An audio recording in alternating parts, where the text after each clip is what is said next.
Mahabharata, Book 4, Virata Parva. Pandava Pravisa Parva. Mahabharata, Book 4, Section 1. OM. Having bowed down to Narayana and Nara, the most exalted of male beings, and also to the goddess Sarasvati, must the word Jaya be uttered. Janamejaya said, "How did my great-grandfathers, afflicted with the fear of Duryodhana, pass their days undiscovered in the city of Virata? And, O Brahman, how did the highly blessed Draupadi, stricken with woe, devoted to her lords, and ever adoring the deity, spend her days unrecognized?" Vaisampayana said, "Listen, O Lord of men, how thy great-grandfathers passed the period of unrecognition in the city of Virata. Having in this way obtained boons from the god of justice, that best of virtuous men, Yudhisthira, returned to the asylum and related unto the Brahmanas all that had happened. And having related everything unto them, Yudhisthira restored to that regenerate Brahmana, who had followed him, the churning staff and the fire sticks he had lost. And, O Bharata, the son of the god of justice, the royal Yudhisthira of high soul then called together all his younger brothers and addressed them, saying, Exiled from our kingdom, we have passed 12 years. The 13th year, hard to spend, hath now come. Do thou therefore, O Arjuna, the son of Kunti, select some spot where we may pass our days undiscovered by our enemies." Arjuna replied, "Even by virtue of Dharma's boon, we shall, O Lord of men, range about undiscovered by men. Still, for purposes of residence, I shall mention some spots that are both delightful and secluded. Do thou select some one of them. Surrounding the kingdom of the Kurus are many countries beautiful and abounding in corn, such as Panchala, Chedi, Matsya, Surasena, Patachara, Dasarna, Navarashtra, Mulla, Salva, Yugandhara, Saurashtra, Avanti, and the spacious Kuntarashtra. Which of these, O king, wouldst thou choose, and where, O foremost of monarchs, shall we spend this year?" Yudhisthira said, "O them of mighty arms, it is even so. What that adorable Lord of all creatures hath said must become true. Surely, after consulting together, we must select some delightful, auspicious, and agreeable region for our abode, where we may live free from fear. The aged Virata, king of the Matsyas, is virtuous and powerful and charitable, and is liked by all. And he is also attached to the Pandavas. Even in the city of Virata, O child, we shall, O Bharata, spend this year, entering his service. Tell me, ye sons of the Kuru race, in what capacities ye will severally present yourselves before the king of the Matsyas." Arjuna said, "O God among men, what service wilt thou take in Virata's kingdom? O righteous one, in what capacity wilt thou reside in the city of Virata? Thou art mild, and charitable, and modest, and virtuous, and firm in promise. What wilt thou, O king, afflicted as thou art with calamity, do? A king is qualified to bear trouble like an ordinary person. How wilt thou overcome this great calamity that has overtaken thee?" Yudhisthira replied, "Ye sons of the Kuru race, ye bulls among men, hear what I shall do on appearing before King Virata.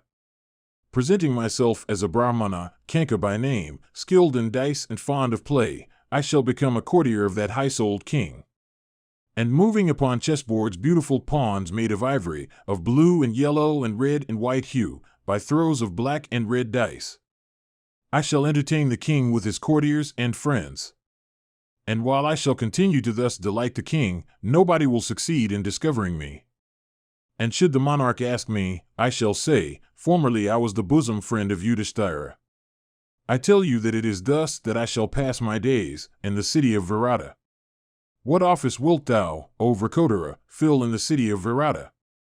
Footnotes 1:1 Brahma Vadini Nilkantha explains this as Krishnakatanasala. Mahabharata, Book 4, Section 2. Bhima said, "I intend to present myself before the Lord of Virata as a cook bearing the name of Volabha. I am skilled in culinary art, and I shall prepare curries for the king, and excelling all those skillful cooks that had hitherto dressed his food, I shall gratify the monarch. And I shall carry mighty loads of wood. And witnessing that mighty feat, the monarch will be pleased. And, O Bharata, beholding such superhuman feats of mine, the servants of the royal household will honor me as a king. And I shall have entire control over all kinds of viands and drinks. And commanded to subdue powerful elephants and mighty bulls, I will do as bidden. And if any combatants will fight with me in the lists, then will I vanquish them, and thereby entertain the monarch. But I shall not take the life of any of them. I shall only bring them down in such way that they may not be killed.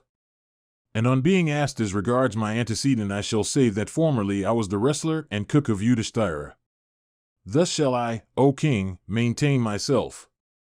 Yudhisthira said, and what office will be performed by that mighty descendant of the Kurus, Dhananjaya, the son of Kunti, that foremost of men possessed of long arms, invincible in fight, and before whom, while he was staying with Krishna, the divine Agni himself, desirous of consuming the forest of Pandava, had formerly appeared in the guise of a Brahmana?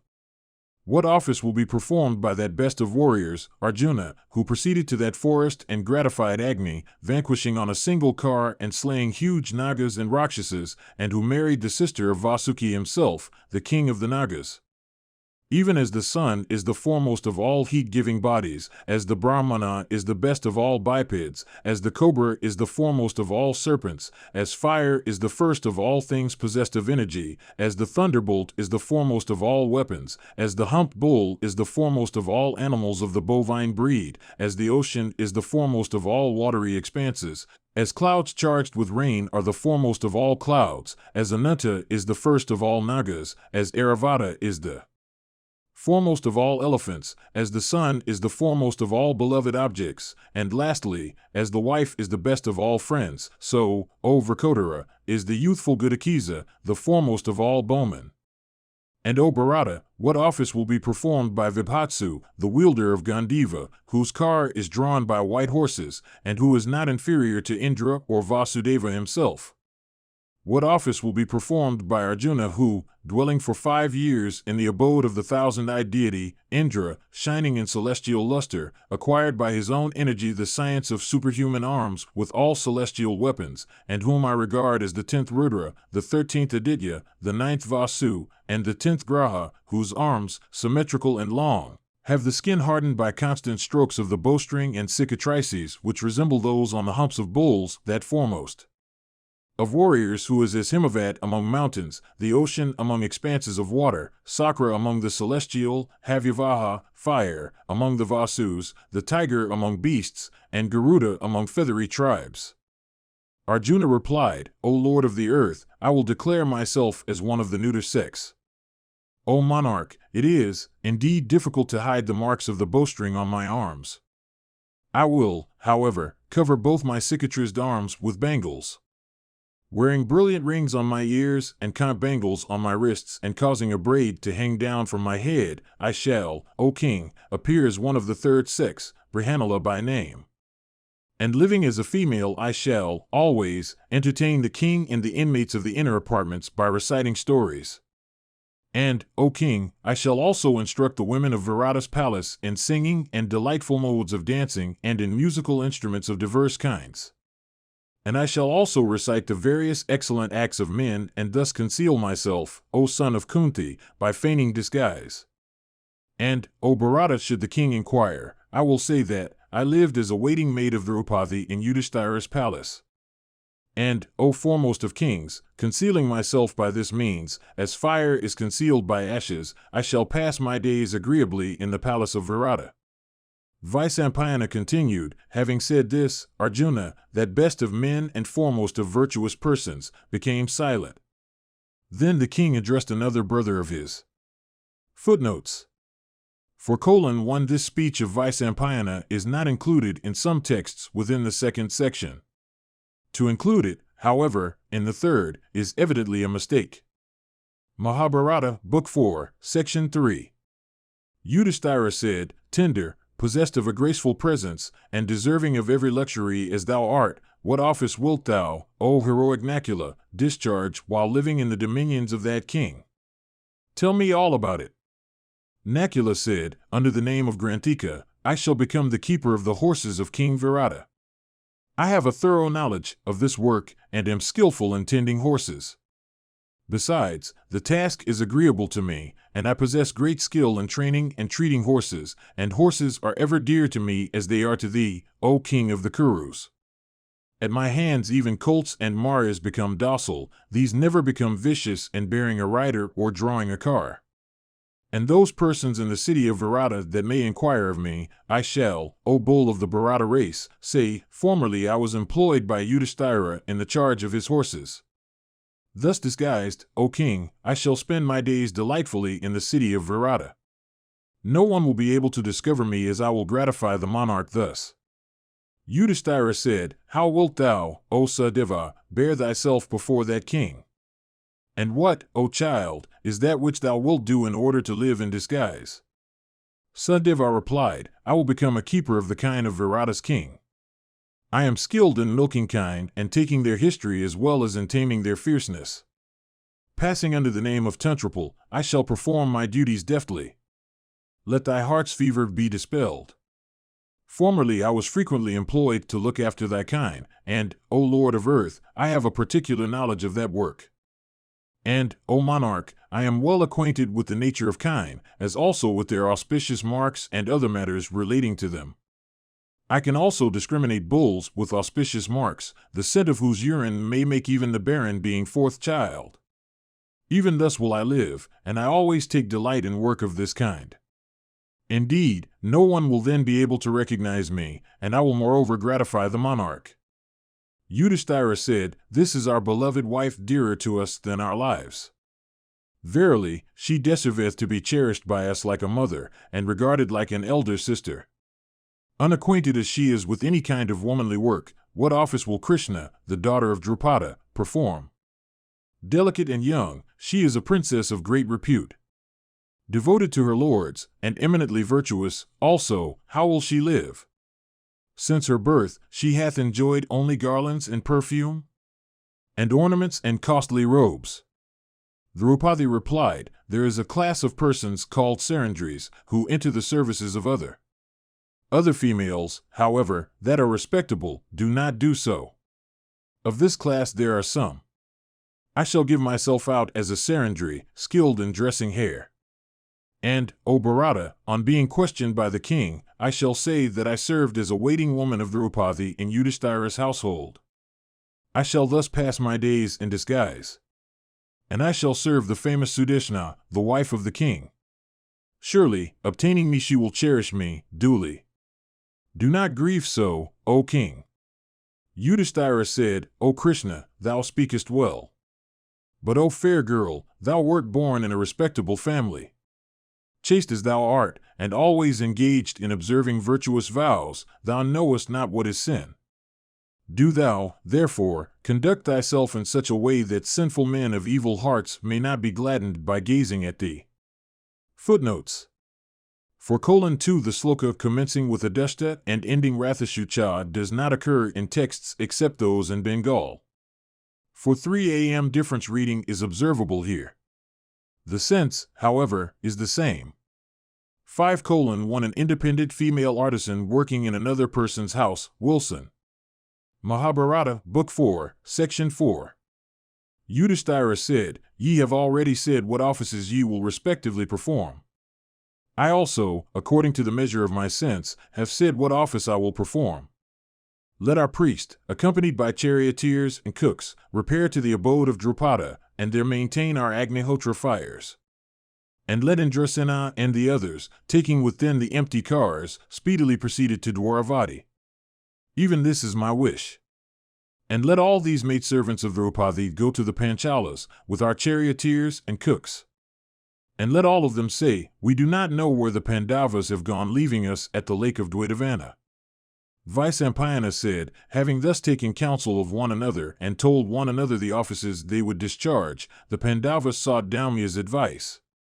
And Daumya also gave them advice in the following words, saying, Ye sons of Pandu, the arrangements ye have made regarding the Brahmanas, yours friends, cars, weapons, and the sacred fires are excellent. But it behoveth thee, O Yudhisthira, and Arjuna especially, to make provision for the protection of Draupadi. Ye king, ye are well acquainted with the characters of men.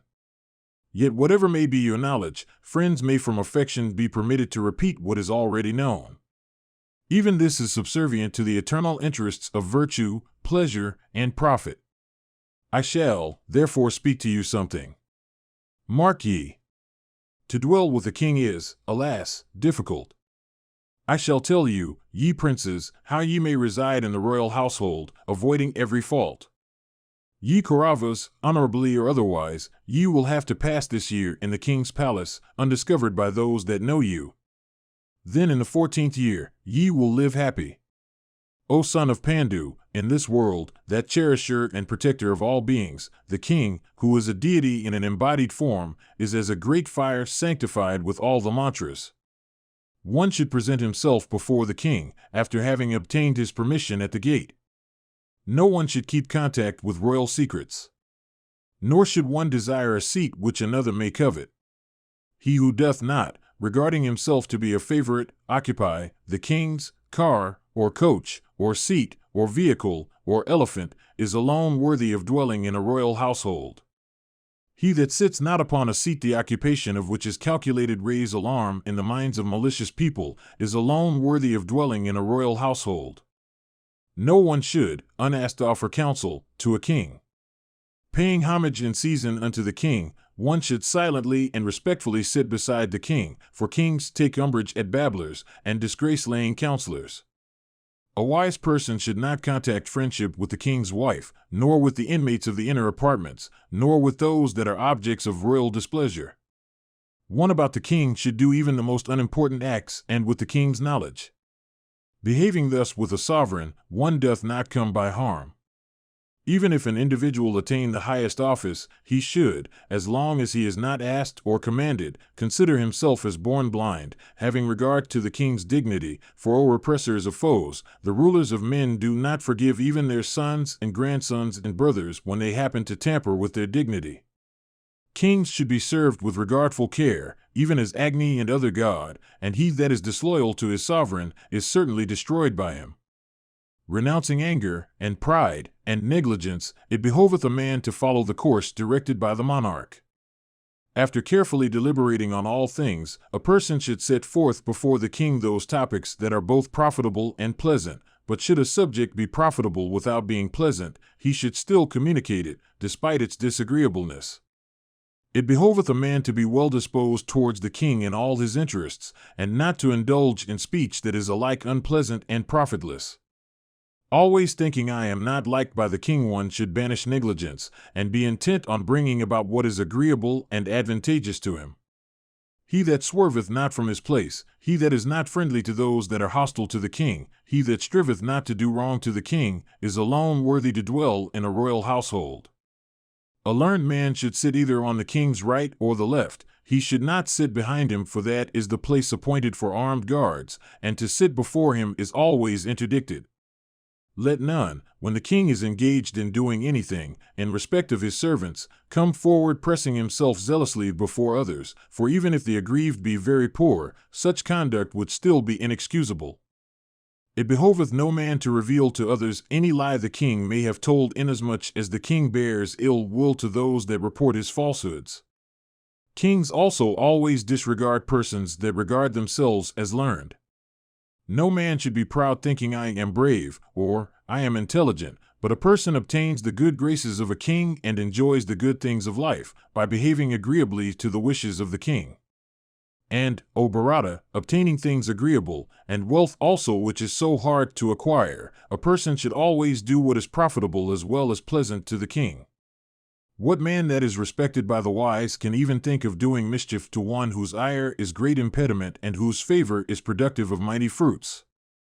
No one should move his lips, arms, and thighs before the king. A person should speak and spit before the king only mildly. In the presence of even laughable objects, a man should not break out into loud laughter, like a maniac, nor should one show unreasonable gravity by containing himself to the utmost. One should smile modestly, to show his interest in what is before him. He that is ever mindful of the king's welfare, and is neither exhilarated by reward nor depressed by disgrace, is alone worthy of dwelling in a royal household. That learned courtier who always pleaseth the king and his son with agreeable speeches, succeedeth in dwelling in a royal household as a favorite. The favorite courtier who, having lost the royal favor for just reason, does not speak evil of the king, regains prosperity. The man who serveth the king or liveth in his domains, if sagacious, should speak in praise of the king, both in his presence and absence. The courtier who attempts to obtain his end by employing force on the king cannot keep his place long and incurs also the risk of death. None should, for the purpose of self-interest, open communications with the king's enemies. Nor should one distinguish himself above the king in matters requiring ability and talents. He that is always cheerful and strong, brave and truthful, and mild, and of subdued senses, and who followeth his master like his shadow, is alone worthy to dwell in a royal household. He that on being entrusted with a work cometh forward, saying, I will do this, is alone worthy of living in a royal household. He that on being entrusted with a task, either within the king's dominion or out of it, never feareth to undertake it, is alone fit to reside in a royal household. He that living away from his home doth no remember his dear ones, and who undergoeth present misery and expectation of future happiness, is alone worthy of dwelling in a royal household. One should not dress like the king, nor should one indulge in laughter in the king's presence, nor should one disclose royal secrets. By acting thus one may win royal favor. Commissioned to a task, one should not touch bribes, for by such appropriation one becometh liable to fetters or death. The robes, ornaments, cars, and other things which the king may be pleased to bestow should always be used, for by this one winneth the royal favor.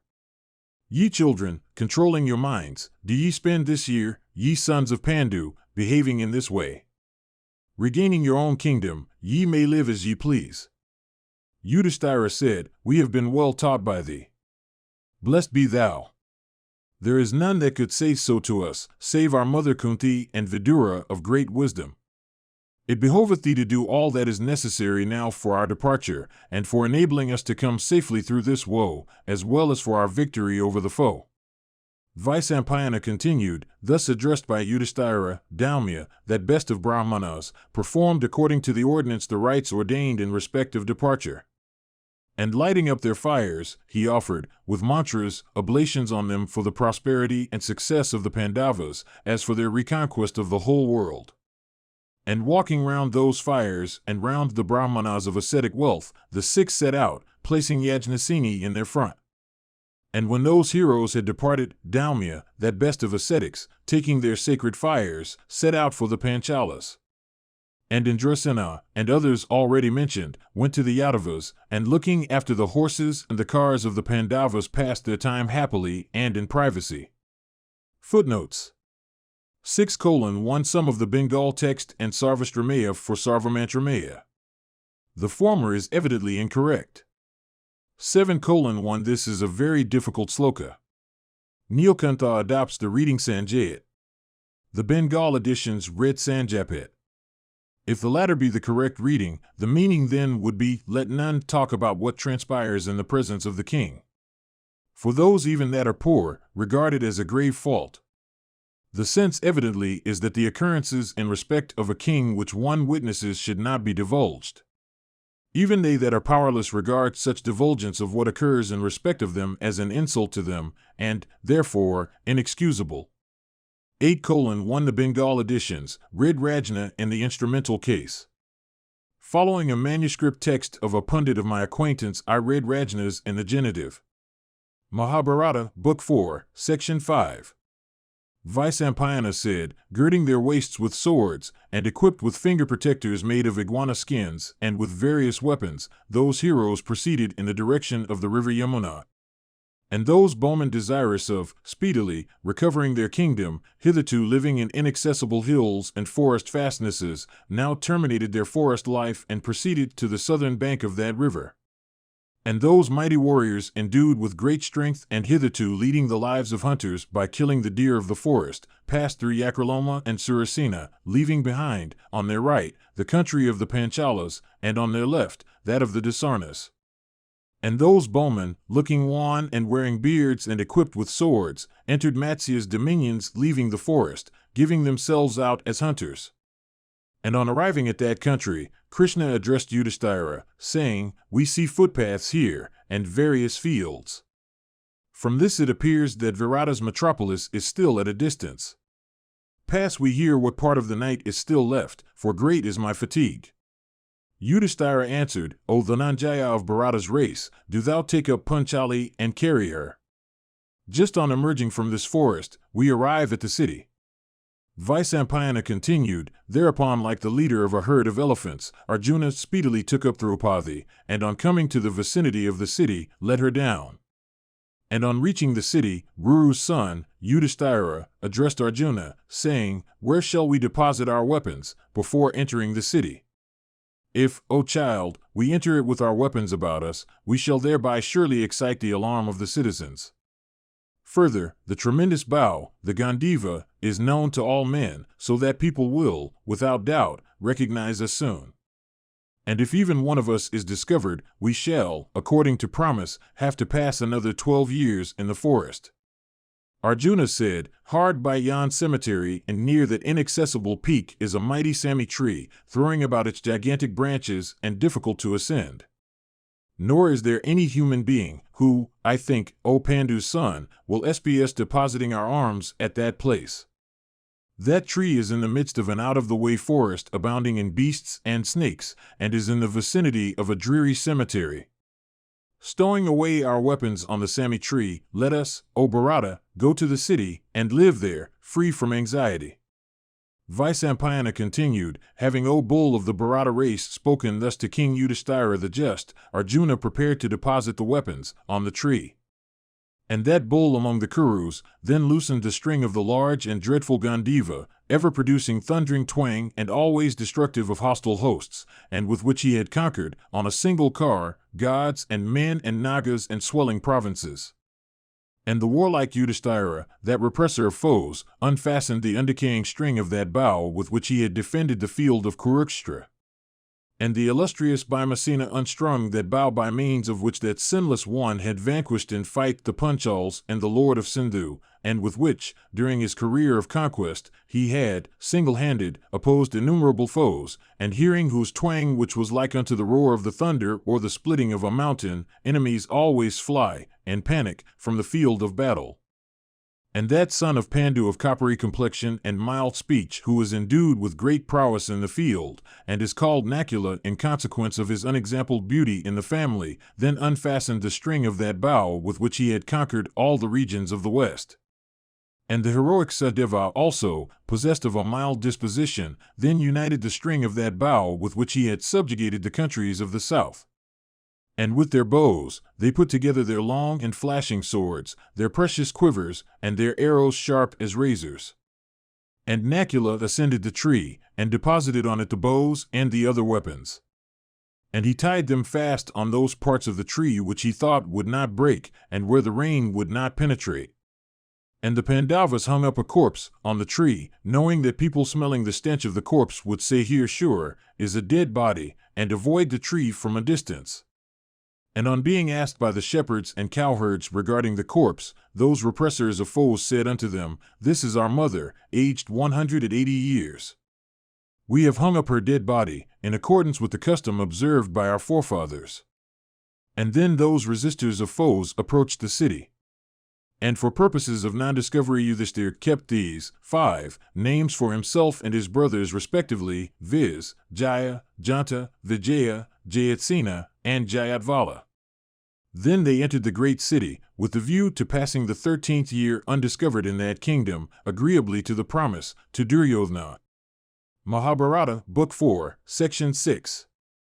Vyasa said, and while Yudhisthira was on his way to the delightful city of Virata, he began to praise mentally the divine Durga, the supreme goddess of the universe, born on the womb of Yasoda, and fond of the boons bestowed on her by Narayana, sprung from the race of cowherd Nanda, and the giver of prosperity, the enhancer of the glory of the worshippers' family, the terrifier of Kansa, and the destroyer of Asuras, and saluted the goddess her who ascended the skies when dashed.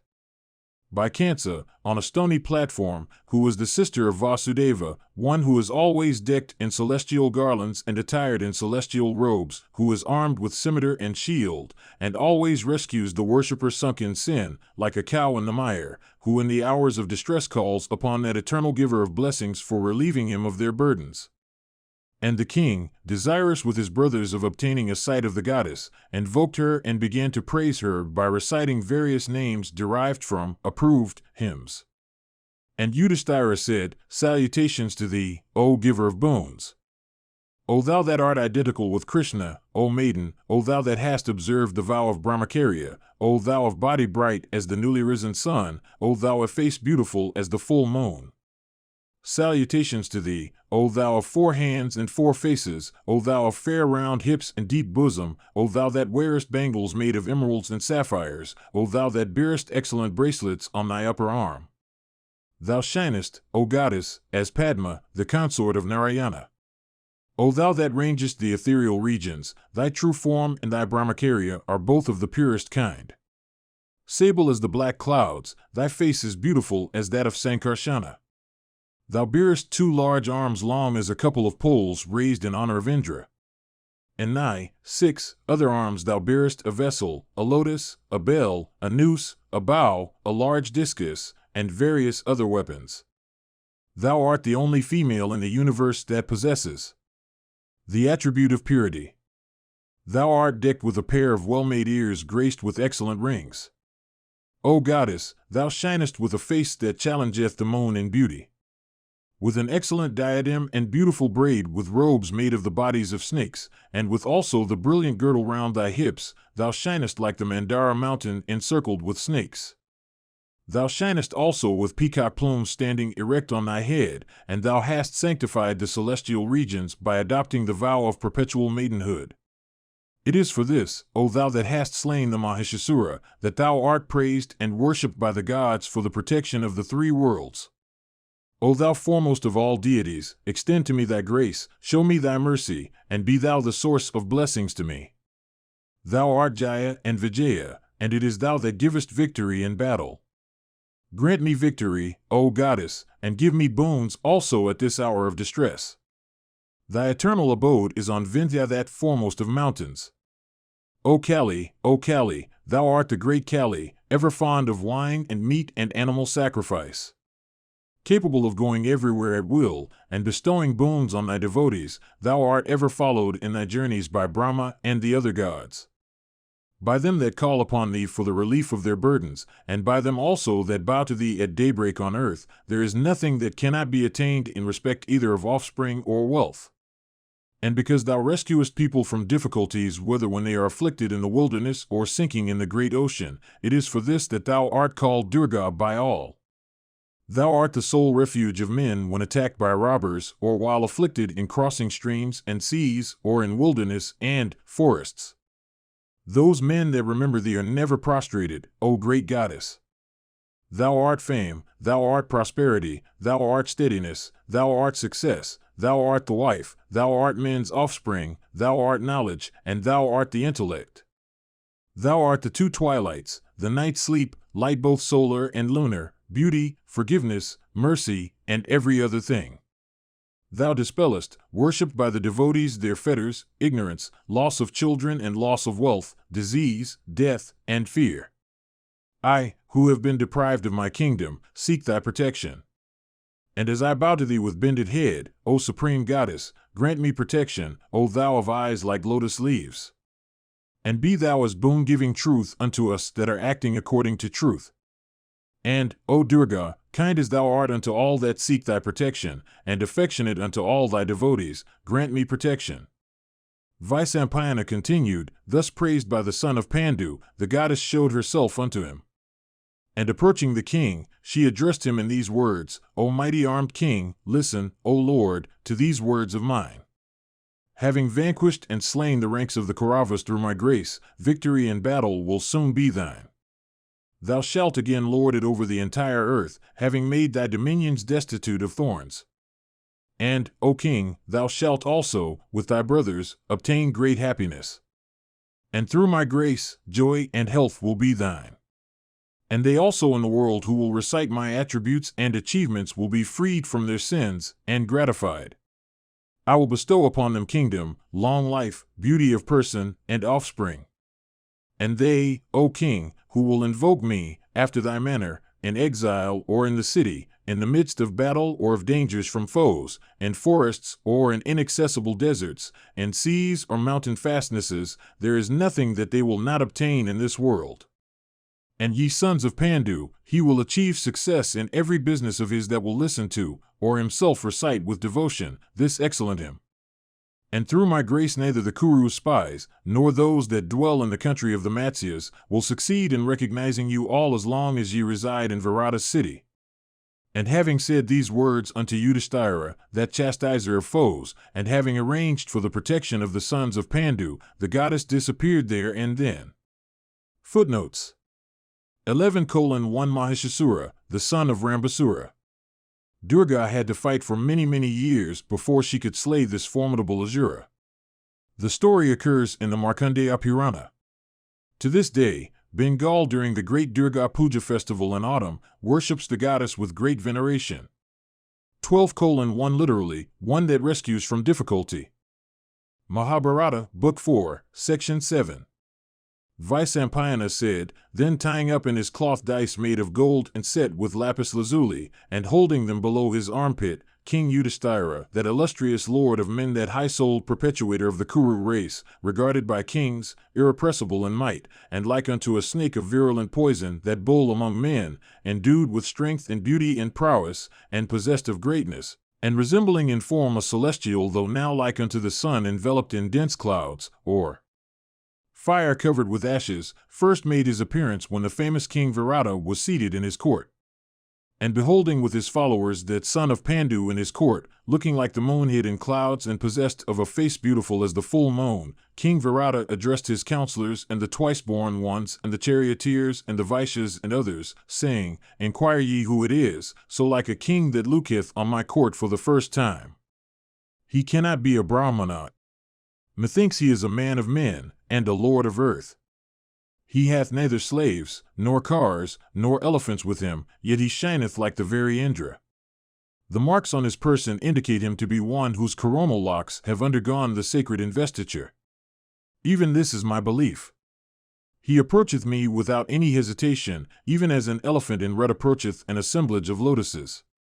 And as the king was indulging in these thoughts, that bull among men, Yudhisthira, came before Virata and addressed him, saying, O great king, know me for a Brahmana who, having lost his all, hath come to thee for the means of subsistence. I desire, O sinless one, to live here beside thee, acting under thy commands, O Lord. The king then, well pleased, replied unto him, saying, Thou art welcome. Do thou then accept the appointment thou seekest. And having appointed the lion among kings in the post he had prayed for, King Virata addressed him with a glad heart, saying, O child, I ask thee from affection, from the dominions of what king dost thou come hither? Tell me also truly what is thy name and family, and what thou hast a knowledge of. Yudhisthira said, My name is Kichaka, and I am a Brahmana belonging to the family known by the name of Viagra. I am skilled in casting dice, and formerly I was a friend of Yudhisthira. Virata replied, I will grant thee whatever boon thou mayst desire. Do thou rule the Matsyas, I shall remain in submission to thee. Even cunning gamblers are liked by me. Thou, on the other hand, art like a god, and deservest a kingdom. Yudhisthira said, My first prayer, O Lord of earth, is that I may not be involved in any dispute, on account of dice, with low people. Further, a person defeated by me, at dice, shall not be permitted to retain the wealth won by me. Let this boon be granted to me through thy grace. Virata replied, I shall certainly slay him who may happen to displease thee, and should be one of the twice-born ones, I shall banish him from my dominions. Let the assembled subjects listen. Kichaka is as much lord of this realm as I myself. Thou, Kichaka, shalt be my friend and shalt ride the same vehicles as I. And there shall also be at thy disposal apparel in plenty, and various kinds of viands and drinks.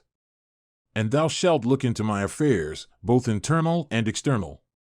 And for thee all my doors shall be open. When men out of employ or of strange circumstances will apply to thee, do thou at all hours bring their words unto me, and I will surely give them whatever they desire. No fear shall be thine as long as thou residest with me. Vysampayana said, having thus obtained an interview with Virata's king, and received from him boons, that heroic bull among men began to live happily, highly regarded by all. Nor could any one discover him as he lived there. Footnotes 13:1 Kamakara is explained by Nilkantha thus, although in other places it bears a quite different meaning. Mahabharata, Book 4, Section 8. Vysampayana said, then another endued with the dreadful strength and blazing in beauty, approached King Virata, with the playful gait of the lion. And holding in hand a cooking ladle and a spoon, as also an unsheathed sword of sable hue and without a spot on the blade, he came in the guise of a cook, illumining all around him by his splendor like the sun discovering the whole world. And attired in black and possessed of the strength of the king of mountains, he approached the king of the Matsyas and stood before him. And beholding that king-like person before him, Virata addressed his assembled subjects, saying, who is that youth, that bull among men, with shoulders broad like those of a lion, and so exceedingly beautiful? That person, never seen before, is like the sun. Revolving the matter in my mind, I cannot ascertain who he is, nor can I with even serious thoughts guess the intention of that bull among men, and coming here. Beholding him, it seems to me that he is either the king of the Gandharvas, or Purandara himself. Do ye ascertain who it is that standeth before my eyes? Let him have quickly what he seeks. Thus commanded by King Virata, his swift-footed messengers went up to the son of Kunti and informed that younger brother of Yudhisthira of everything the king had said. Then the high-souled son of Pandu, approaching Virata, addressed him in words that were not unsuited to his object, saying, O foremost of kings, I am a cook, Vallava by name. I am skilled in dressing dishes. Do thou employ me in the kitchen? Virata said, I do not believe, O Vallava, that cooking is thy office. Thou resemblest the deity of 1,000 eyes, and in grace and beauty and prowess thou shinest among these all as a king. Bhima replied, O king of kings, I am thy cook and servant in the first place.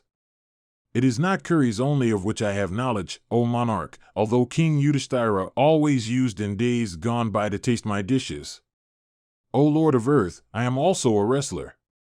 Nor is there one that is equal to me in strength.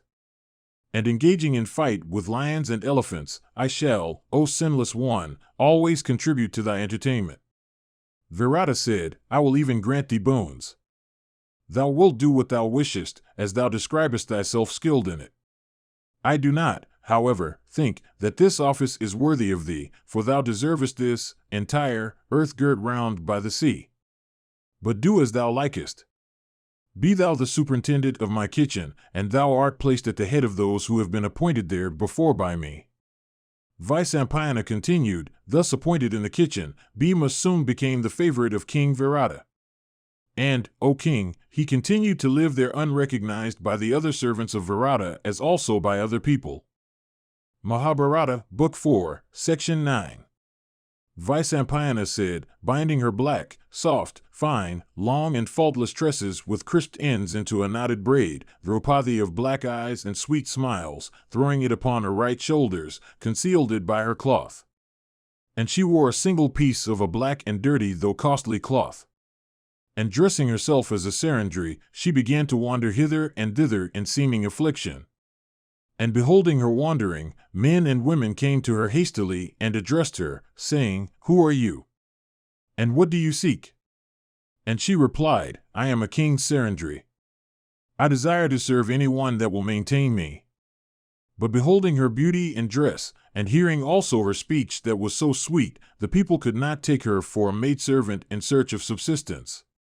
And it came to pass that while looking this way and that from the terrace, Virata's beloved queen, daughter of the king of Kichaka, saw Draupadi. And beholding her forlorn and clad in a single piece of cloth, the queen addressed her, saying, O beautiful one, who are you, and what do you seek? Thereupon, Draupadi answered her, saying, O foremost of queen, I am Sarandri. I will serve anybody that will maintain me. Then Sudeshna said, "What you say, regarding your profession, can never be compatible with so much beauty. On the contrary, you might well be the mistress of servants both, male and female. Your heels are not prominent, and your thighs touch each other. And your intelligence is great, and your navel deep, and your words solemn. And your great toes, and bust, and hips, and back and sides, and toenails, and palms are all well developed. And your palms, soles, and face are ruddy. And your speech is sweet even as the voice of the swan. And your hair is beautiful, and your bust shapely, and you are possessed of the highest grace. And your hips and bust are plump. And like a Kashmirian mare you are furnished with every auspicious mark. And your eyelashes are beautiful, bent, and your nether lip is like the ruddy ground. And your waist is slender, and your neck bears lines that resemble those of the conch. And your veins are scarcely visible. Indeed, your countenance is like the full moon, and your eyes resemble the leaves of the autumnal lotus, and your body is fragrant as the lotus itself. Verily, in beauty you resemble Shri herself, whose seat is the autumnal lotus. Tell me, O beautiful damsel, who thou art. Thou canst never be a maidservant. Art thou a yakshur, a goddess, a Gandharvi, or an apsara?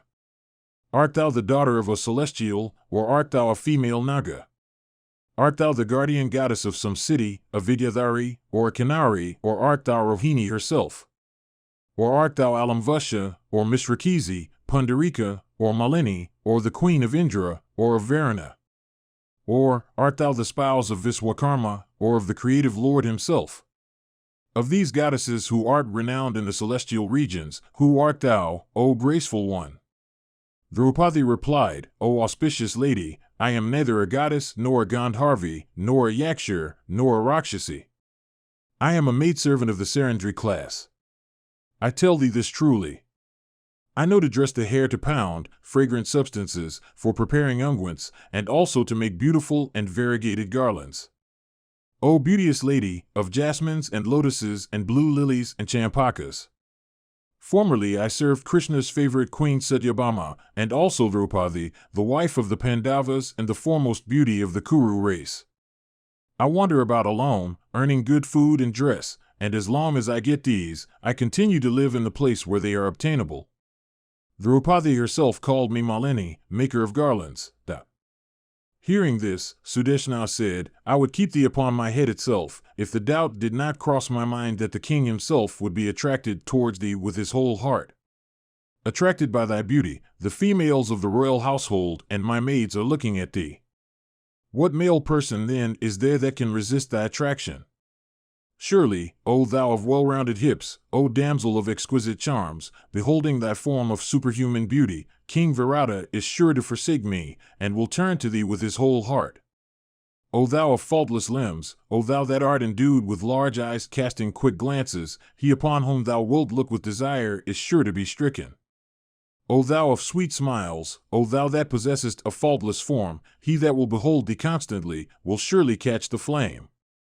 Even as a person that climbs up a tree for compassing his own destruction, even as the crab conceives for her own ruin, I may, O thou of sweet smiles, bring destruction upon myself by harboring thee. Draupadi replied, O fair lady, neither Virata nor any other person will be able to have me, for my 5 youthful husbands, who are Gandharvs and sons of a Gandharv king of exceeding power, always protect me. None can do me a wrong. It is the wish of my Gandharv husbands that I should serve only such persons as will not give me to touch food already partaken of by another, or tell me to wash their feet.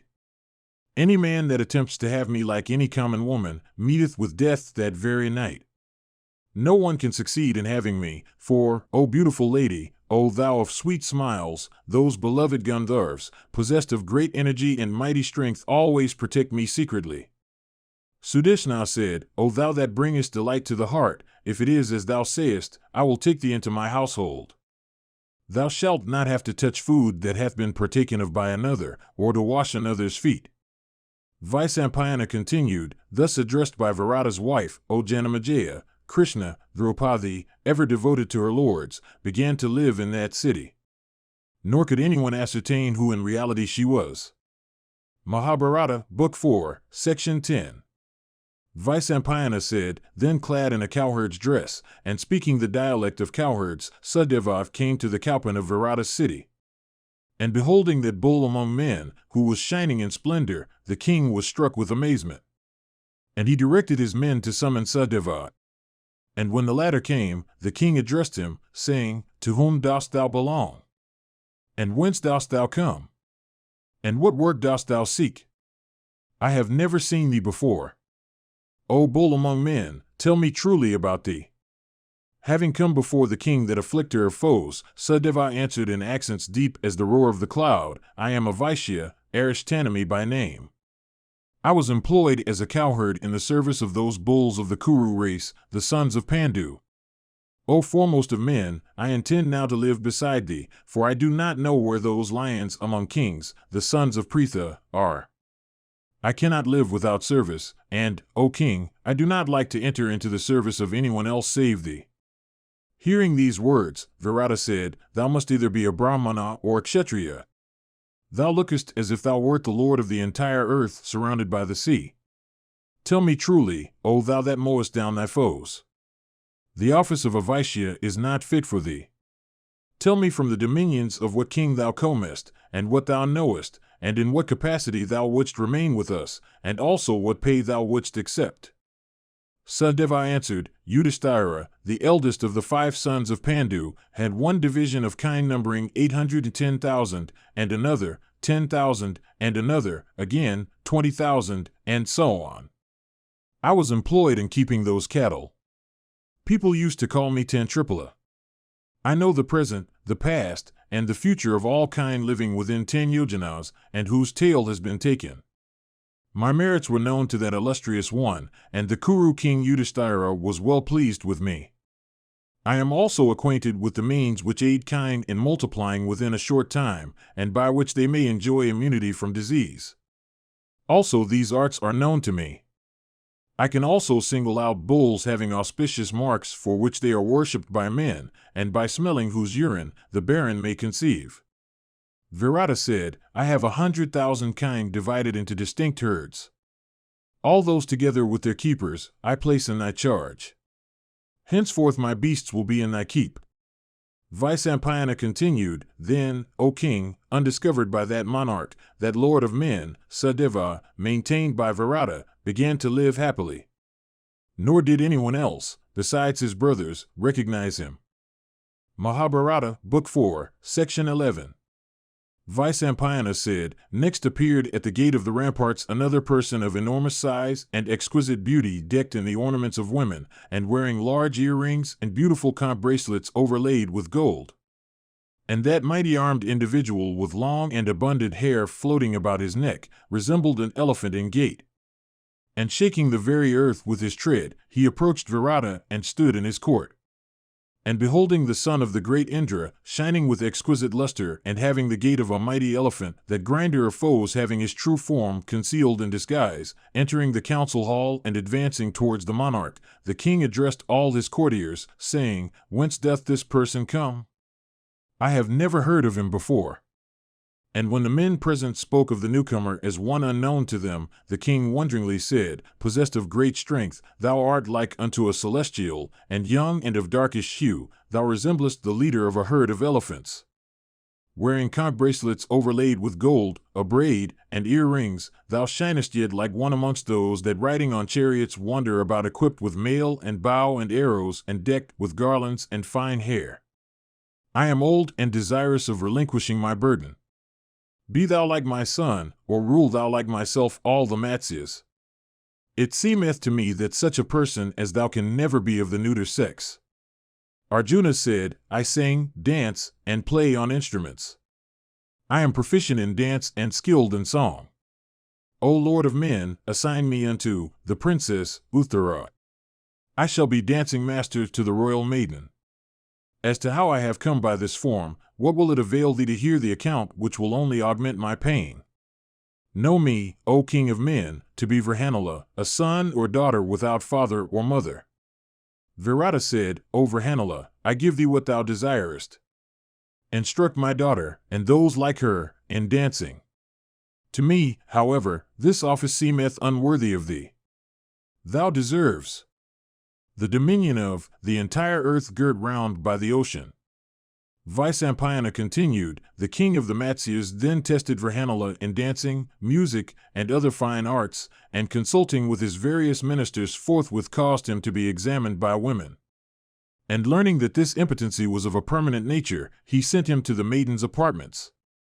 And there the mighty Arjuna began giving lessons in singing and instrumental music to the daughter of Virata, her friends, and her waiting maids, and soon won their good graces. And in this manner the self-possessed Arjuna lived there in disguise, partaking of pleasures in their company, and unknown to the people within or without the palace. Mahabharata, Book 4, Section 12. Vyasa said, after a while, another powerful son of Pandu was seen making towards King Virata in haste. And as he advanced, he seemed to everyone like solar orb emerged from the clouds. And he began to observe the horses around. And seeing this, the king of the Matsyas said to his followers, I wonder whence this man, possessed of the effulgence of a celestial, cometh. He looks intently at my steeds. Verily, he must be proficient in horse lore. Let him be ushered into my presence quickly. He is a warrior and looks like a god. And that destroyer of foes then went up to the king and accosted him, saying, Victory to thee, O king, and blessed be ye. As a trainer of horses, I have always been highly esteemed by kings. I will be a clever keeper of thy horses. Virata said, I will give thee vehicles, wealth, and spacious quarters. Thou shalt be the manager of my horses. But first tell me whence thou comest, who thou art, and how also thou happenest to come here. Tell us also all the arts thou art master of. Nakula replied, O mower of enemies, know that Yudhisthira is the eldest brother of the 5 sons of Pandu. I was formerly employed by him to keep his horses.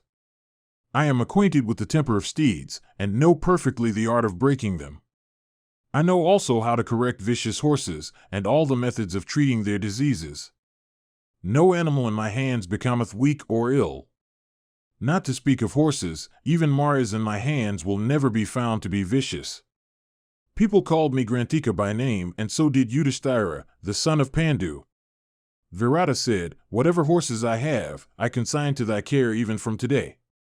And all the keepers of my horses and all my charioteers will from today be subordinate to thee. If this suits thee, say what remuneration is desired by thee. But, O thou that resemblest a celestial, the office of equerry is not worthy of thee. For thou lookest like a king, and I esteem thee much. The appearance here hath pleased me as much as if Yudhisthira himself were here. Oh, how does that blameless son of Pandu dwell and divert himself in the forest, now destitute of servants as he is? Vyasa continued, that youth, like unto a chief of the Gandharvas, was treated thus respectfully by the delighted King Virata. And he conducted himself there in such a manner as to make himself dear and agreeable to all in the palace. And no one recognized him while living under Virata's protection. And it was in this manner then the sons of Pandu, the very sight of whom had never been fruitless, continued to live in the country of the Matsyas. And true to their pledge those lords of the earth, bounded by her belt of seas, passed their days of incognito with great composure notwithstanding their poignant sufferings. Samayapalana Parva. Mahabharata, Book 4, Section 13. Janamejaya said, while living thus disguised in the city of the Matsyas, what did those descendants of the Kuru race, endued with great prowess, do, O regenerate one? Vyasa said, Hear, O king, what those descendants of Kuru did while they dwelt thus in disguise in the city of the Matsyas, worshipping the king thereof. By the grace of the sage Trinavindu and of the high-souled Lord of Justice, the Pandavas continued to live unrecognized by others in the city of Virata. O Lord of men, Yudhisthira, as courtier made himself agreeable to Virata and his sons, as also to all the Matsyas. An adept in the mysteries of dice, the son of Pandu caused them to play at dice according to his pleasure and made them sit together in the dice hall like a row of birds bound in a string. And that tiger among men, King Yudhisthira the Just, unknown to the monarch, distributed among his brothers, in due proportion, the wealth he won from Virata. And Bhima on his part, sold to Yudhisthira for price, meat and viands of various kinds which he obtained from the king. And Arjuna distributed among all his brothers the proceeds of worn-out cloths which he earned in the inner apartments of the palace. And Sahadeva, too, who was disguised as a cowherd, gave milk, curds, and clarified butter to his brothers. And Nakula also shared with his brothers the wealth the king gave him, satisfied with his management of the horses. And Draupadi, herself in a pitiable condition, looked after all those brothers and behaved in such a way as to remain unrecognized. And thus ministering unto one another's wants, those mighty warriors lived in the capital of Virata as hidden from view, as if they were once more in their mother's womb. And those lords of men, the sons of Pandu, apprehensive of danger from the son of Dhritarashtra, continued to dwell there in concealment, watching over their wife Draupadi. And after 3 months had passed away, in the 4th, the grand festival in honor of the divine Brahma, which was celebrated with pomp in the country of the Matsyas, came off. And there came athletes from all quarters by thousands, like hosts of celestials, to the abode of Brahma or of Shiva to witness that festival. And they were endued with huge bodies and great prowess, like the demons called Kalakanjas. And elated with their prowess and proud of their strength, they were highly honored by the king. And their shoulders and waists and necks were like those of lions, and their bodies were very clean, and their hearts were quite at ease. And they had many a time won success in the lists in the presence of kings. And amongst them there was one who towered above the rest and challenged them all to a combat. And there was none that dared to approach him as he proudly stalked in the arena. And when all the athletes stood sad and dispirited, the king of the Matsyas made him fight with his cook. And urged by the king, Bhima made up his mind reluctantly, for he could not openly disobey the royal behest. And that tiger among men, then having worshipped the king, entered the spacious arena, pacing with the careless steps of a tiger. And the son of Kunti then girded up his loins to the great delight of the spectators. And Bhima then summoned to the combat that athlete known by the name of Jamuta, who was like unto the azure of Vritra, whose prowess was widely known.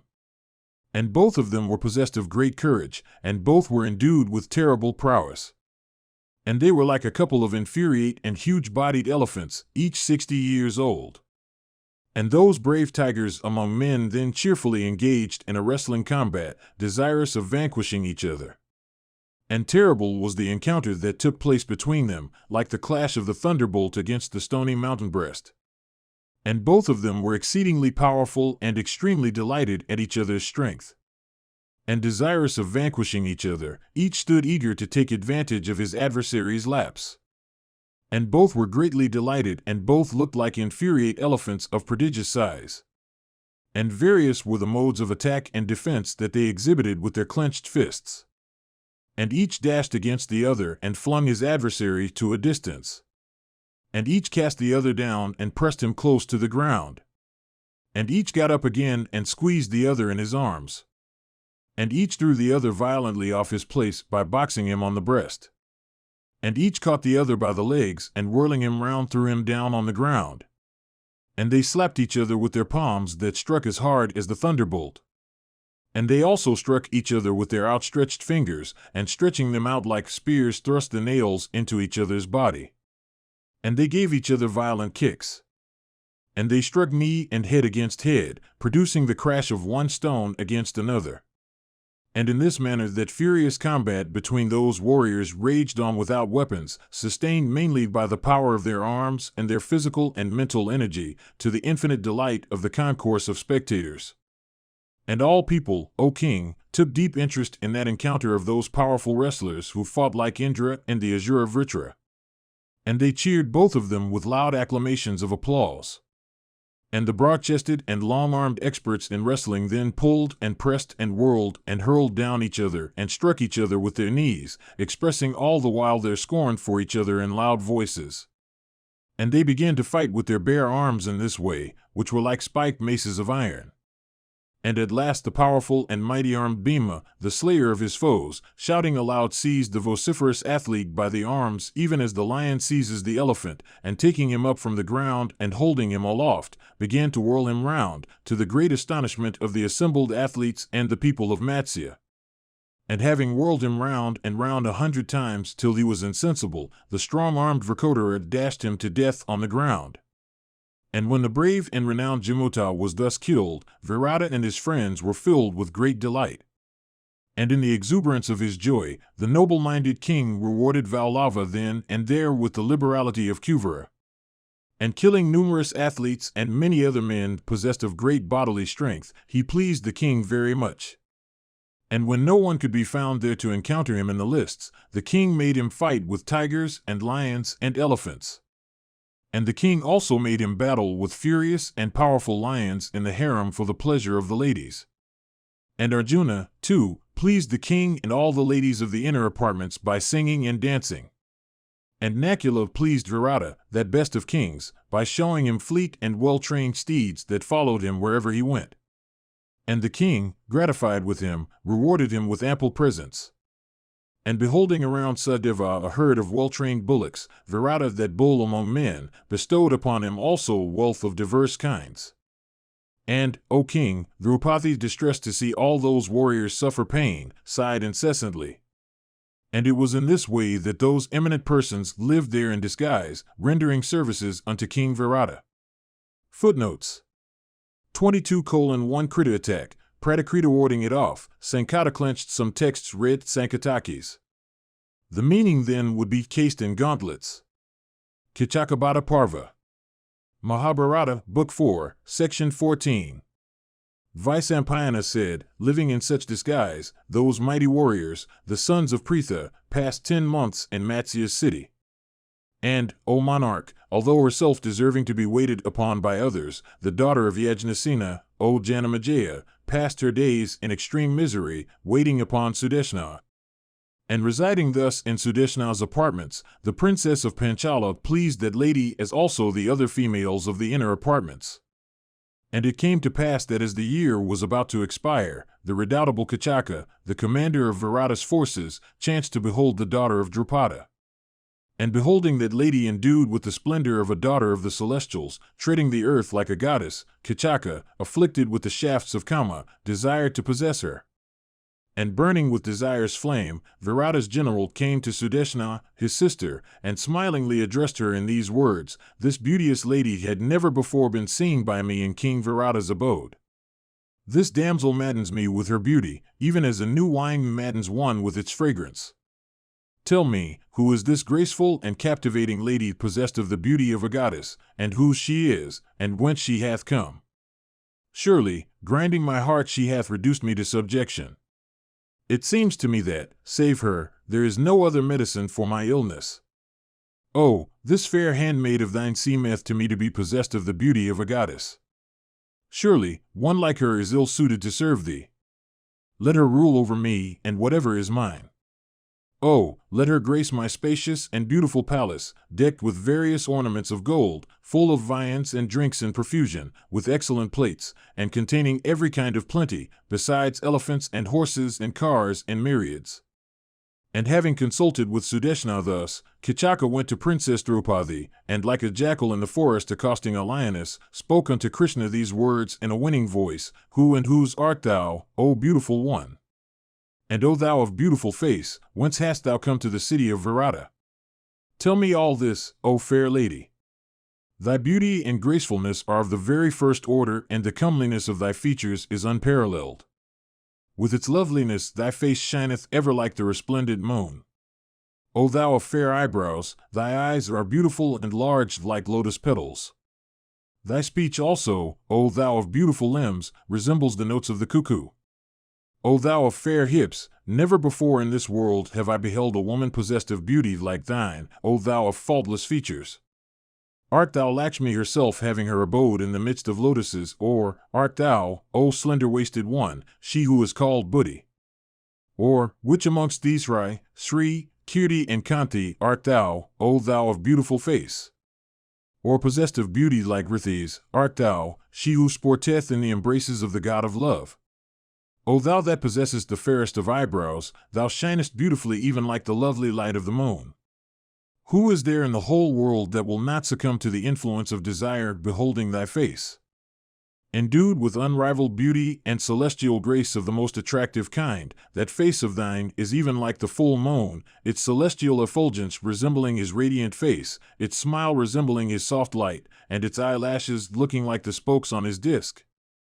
Both thy bosoms, so beautiful and well-developed and endued with unrivaled gracefulness and deep and well-rounded and without any space between them, are certainly worthy of being decked with garlands of gold.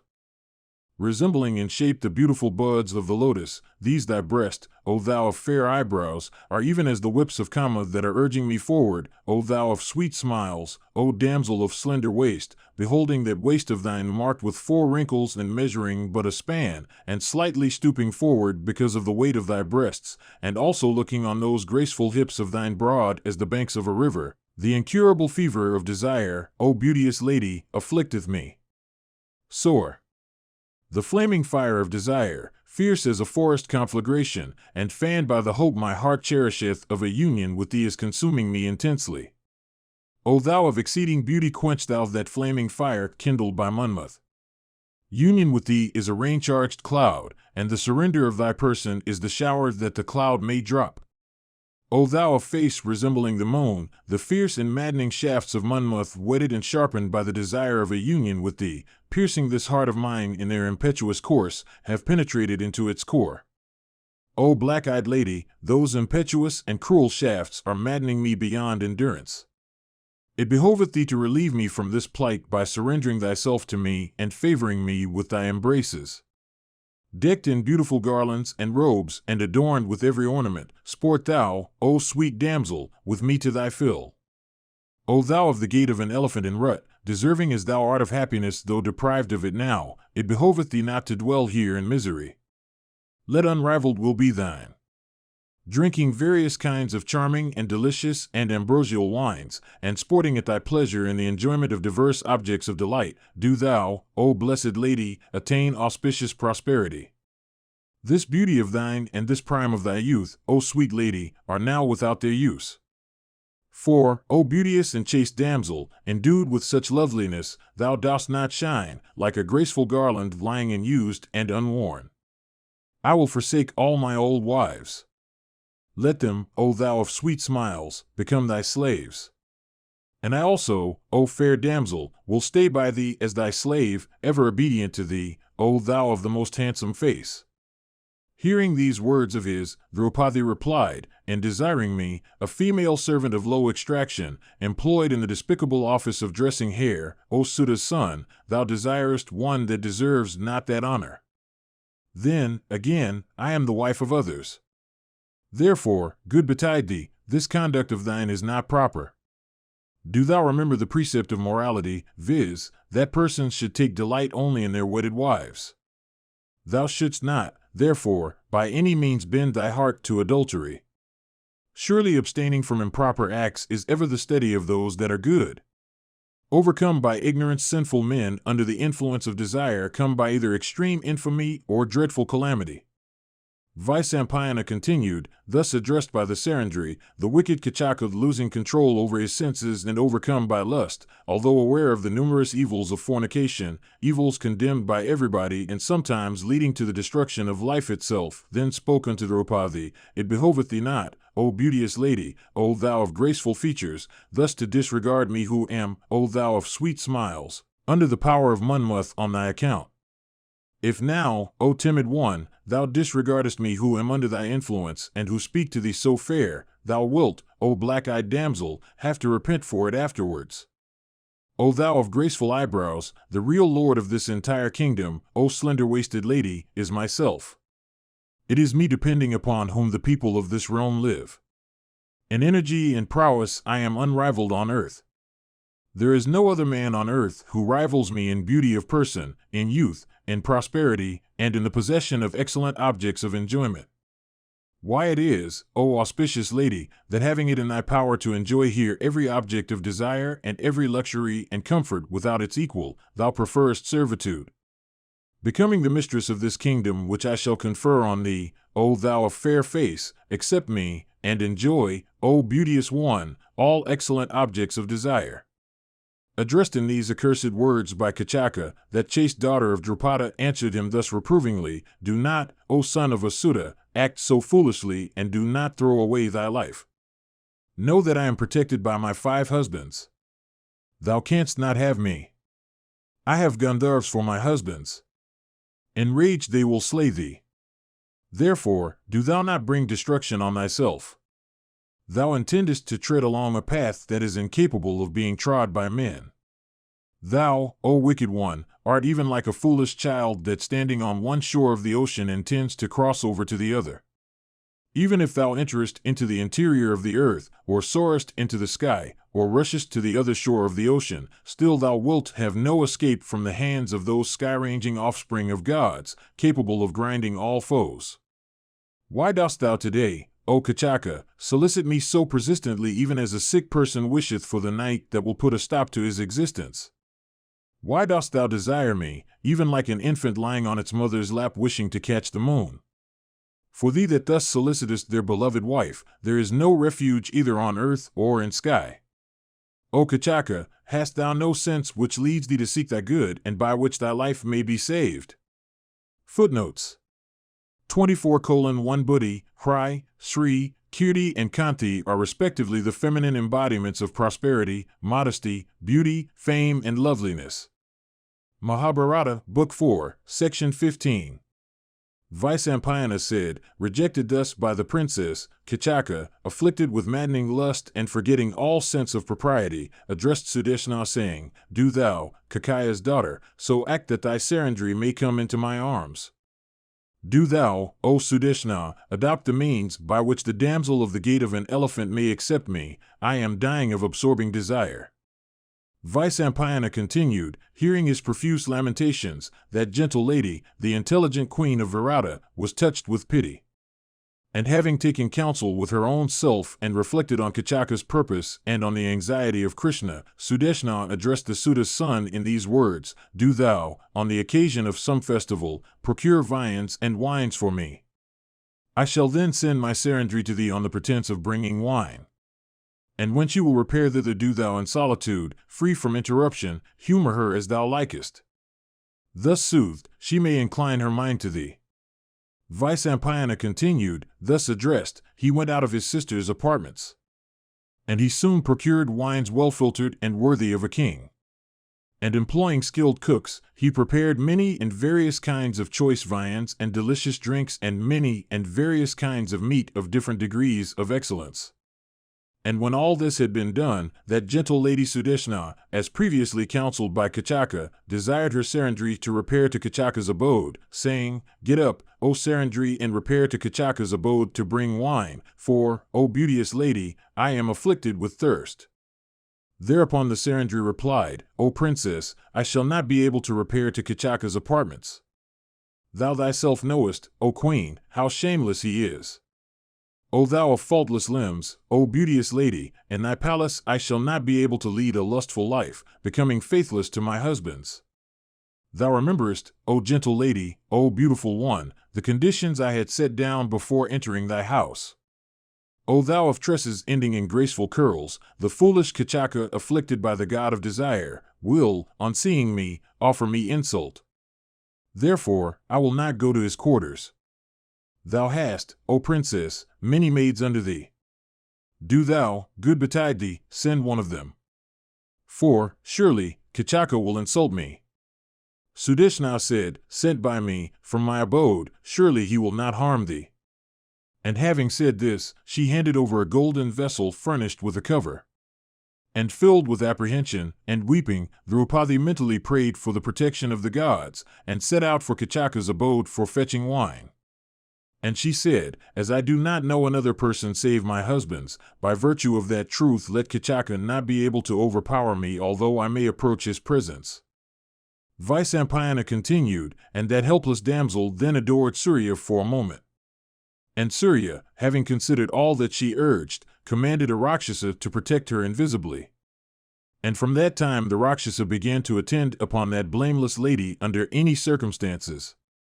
And beholding Krishna in his presence like a frightened doe, the Sutta rose up from his seat and felt the joy that is felt by a person wishing to cross to the other shore when he obtains a boat. Mahabharata, Book 4, Section 16. Kichaka said, O thou of tresses ending in beautiful curls, thou art welcome. Surely, the night that is gone hath brought me an auspicious day, for I have got thee today as the mistress of my house. Do what is agreeable to me. Let golden chains, and conchs and bright earrings made of gold, manufactured in various countries, and beautiful rubies and gems, and silken robes and deerskins, be brought for thee. I have also an excellent bed prepared for thee. Come, sitting upon it do thou drink with me the wine prepared from the honey flower. Hearing these words, Draupadi said, I have been sent to thee by the princess for taking away wine. Do thou speedily bring me wine, for she told me that she is exceedingly thirsty. And this, Kichaka said, O gentle lady, others will carry what the princess wants. And saying this, the Sutta's son caught hold of Draupadi's right arm. And at this, Draupadi exclaimed, As I have never, from intoxication of the senses, been unfaithful to my husbands even at heart, by that truth, O wretch, I shall behold thee dragged and lying powerless on the ground. Vyasa continued, seeing that large-eyed lady reproving him in that strain, Kichaka suddenly seized her by the end of her upper garment as she attempted to run away. And seized with violence by Kichaka, the beautiful princess, unable to tolerate it, and with frame trembling with wrath, and breathing quickly, dashed him to the ground. And dashed to the ground thus, the sinful wretch tumbled down like a tree whose roots had been cut. And having thrown Kichaka down on the ground when the latter had seized her, she, trembling all over, rushed to the court, where King Yudhisthira was, for protection. And while she was running with all her speed, Kichaka, who followed her, seizing her by the hair, and bringing her down on the ground, kicked her in the very presence of the king. Thereupon, O Virata, the Rakshasa that had been appointed by Surya to protect Draupadi, gave Kichaka a shove with a force mighty as that of the wind. And overpowered by the force of Rakshasa, Kichaka reeled and fell down senseless on the ground, even like an uprooted tree. And both Yudhisthira and Bhima, who were seated there, beheld with wrathful eyes that outrage on Krishna by Kichaka. And desirous of compassing the destruction of the wicked Kichaka, the illustrious Bhima gnashed his teeth in rage. And his forehead was covered with sweat, and terrible wrinkles appeared thereon. And a smoky exhalation shot forth from his eyes, and his eyelashes stood on end. And that slayer of hostile heroes pressed his forehead with his hands. And impelled by rage, he was on the point of starting up with speed. Thereat King Yudhisthira, apprehensive of discovery, squeezed his thumbs and commanded Bhima to forbear. And Bhima, who then looked like an infuriate elephant eyeing a large tree, was thus forbidden by his elder brother. And the latter said, Lookest thou, O cook, for trees for fuel? If thou art in need of faggots, then go out and fell trees. And the weeping Draupadi of fair hips, approaching the entrance of the court, and seeing her melancholy lords, desirous yet of keeping up the disguise duty-bound by their pledge, with eyes burning in fire, spoke these words unto the king of the Matsyas, Alas, the son of a Sutta hath kicked today the proud and beloved wife of those whose foe can never sleep in peace even if 4 kingdoms intervene between him and them. Alas, the son of a Sutta hath kicked today the proud and beloved wife of those truthful personages who are devoted to Brahmanas and who always give away without asking anything in gift. Alas! The son of a Sutta hath kicked today the proud and beloved wife of those, the sounds of whose kettle drums and the twangs of whose bowstrings are ceaselessly heard. Alas, the son of a Sutta hath kicked today the proud and beloved wife of those who are possessed of abundant energy and might, and who are liberal in gifts and proud of their dignity. Alas, the son of a Sutta hath kicked today the proud and beloved wife of those who, if they had not been fettered by the ties of duty, could destroy this entire world. Where, alas, are those mighty warriors today who, though living in disguise, have always granted protection unto those that solicit it? Oh, why do those heroes today, endued as they are with strength and possessed of immeasurable energy, quietly suffer, like eunuchs, their dear and chaste wife to be thus insulted by a Sutta's son? Oh, where is that wrath of theirs, that prowess, and that energy, when they quietly bear their wife to be thus insulted by a wicked wretch? What can I, a weak woman, do when Virata, deficient in virtue, coolly suffereth my innocent self to be thus wronged by a wretch? Thou dost not, O king, act like a king towards this Kichaka. Thy behavior is like that of a robber, and doth not shine in a court. That I should thus be insulted in thy very presence, O Matsya, is highly improper. Oh, let all the courtiers here look at this violence of Kichaka. Kichaka is ignorant of duty and morality, and Matsya also is equally so. These courtiers also that wait upon such a king are destitute of virtue. Vyasa continued, with these and other words of the same kind the beautiful Krishna with tearful eyes rebuked the king of the Matsyas.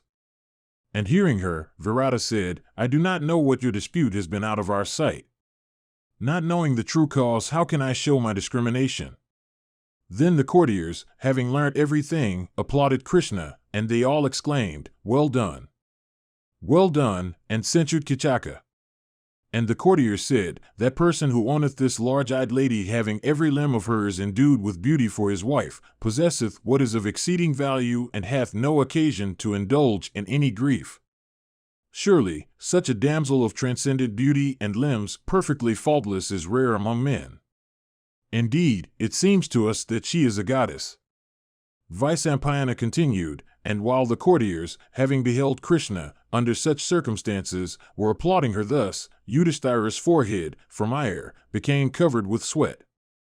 And that bull of the Kuru race then addressed that princess, his beloved spouse, saying, Stay not here, O Sarandri, but retire to the apartments of Sudeshna.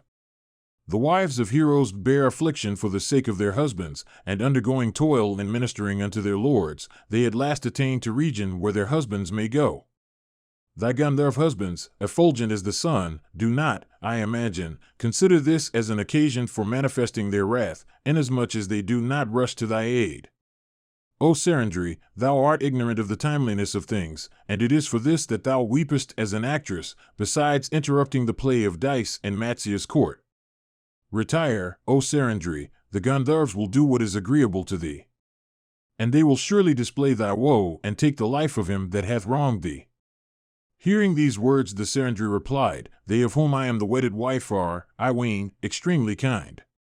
And as the eldest of them all is addicted to dice, they are liable to be oppressed by all. Vyasa continued, and having said this, the fair-hipped Krishna with disheveled hair and eyes red in anger, ran towards the apartments of Sudeshna. And in consequence of having wept long, her face looked beautiful like the lunar disk in the firmament, emerged from the clouds. And beholding her in that condition, Sudeshna asked, Who, O beauteous lady, hath insulted thee? Why, O amiable damsel, dost thou weep? Who, gentle one, hath done thee wrong? Whence is this thy grief? Thus addressed, Draupadi said, As I went to bring wine for thee, Kichaka struck me in the court in the very presence of the king, as if in the midst of a solitary wood. Hearing this, Sudeshna said, O thou of tresses ending in beautiful curls, as Kichaka, maddened by lust, hath insulted thee that art incapable of being possessed by him, I shall cause him to be slain if thou wishest it. Thereupon Draupadi answered, Even others will slay him, even they whom he hath wronged. I think it is clear that he will have to go to the abode of Yama this very day. Mahabharata, Book 4, Section 17. Vyasa said, Thus insulted by the Suta's son, that illustrious princess, the beautiful Krishna, eagerly wishing for the destruction of Virata's general, went to her quarters. And Draupadi's daughter of dark hue and slender waist then performed her ablutions. And washing her body and cloths with water, Krishna began to ponder weepingly on the means of dispelling her grief. And she reflected, saying, What am I to do? Whither shall I go? How can my purpose be effected? And while she was thinking thus, she remembered Bhima and said to herself, There is none else, save Bhima, that can today accomplish the purpose on which my heart is set. And afflicted with great grief, the large-eyed and intelligent Krishna, possessed of powerful protectors, then rose up at night, and leaving her bed speedily proceeded towards the quarters of Bhimasena, desirous of beholding her lord. And possessed of great intelligence, the daughter of Draupadi entered her husband's quarters, saying, How canst thou sleep while that wretched commander of Virata's forces, who is my foe, yet liveth, having perpetrated today that foul act? Vyasa continued, then the chamber where Bhima slept, breathing hard like a lion, being filled with the beauty of Draupadi's daughter and of the high-souled Bhima, blazed forth in splendor. And Krishna of sweet smiles, finding Bhimasena in the cooking apartments, approached him with the eagerness of a 3-year-old cow brought up in the woods, approaching a powerful bull in her first season, or of a she-crane living by the waterside approaching her mate in the pairing season. And the princess of Panchala then embraced the second son of Pandu, even as a creeper embraces a huge and mighty Sala on the banks of the Gomathi. And embracing him with her arms, Krishna of faultless features awaked him as a lioness awaketh a sleeping lion in a trackless forest. And embracing Bhimasena even as a she-elephant embraceth her mighty mate, the faultless Panchali addressed him in voice sweet as the sound of a stringed instrument emitting Gandhara note. And she said, Arise, arise.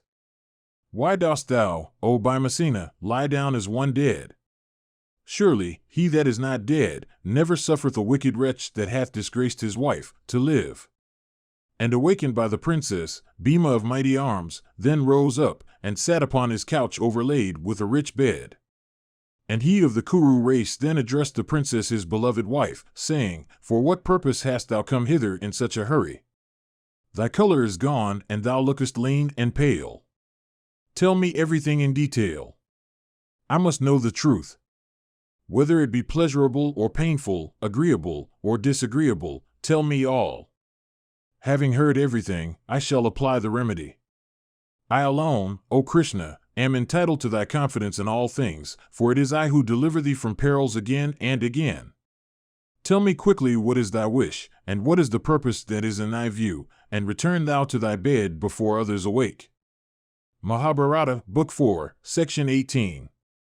Draupadi said, What grief hath she not who hath Yudhisthira for her husband? Knowing all my griefs, why dost thou ask me? The Pratikaman dragged me to the court in the midst of an assembly of courtiers, calling me a slave. That grief, O Bharata, consumeth me. What other princess, save Draupadi, would live having suffered such intense misery? Who else, save myself, could bear such second insult as the wicked Saint Hava offered me while residing in the forest? Who else of my position, save myself, could live, having been kicked by Kichaka in the very sight of the wicked king of the Matsyas? Of what value is life, O Bharata, when thou, O son of Kunti, dost not think me miserable, although I am afflicted with such woes? That vile and wicked wretch, O Bharata, known by the name of Kichaka, who was the brother-in-law of King Virata and the commander of his forces, every day, O tiger among men, addresses me who am residing in the palace as a Sarandri, saying, Do thou become my wife, thus solicited, O slayer of foes, by that wretch deserving to be slain, my heart is bursting like a fruit ripened in season.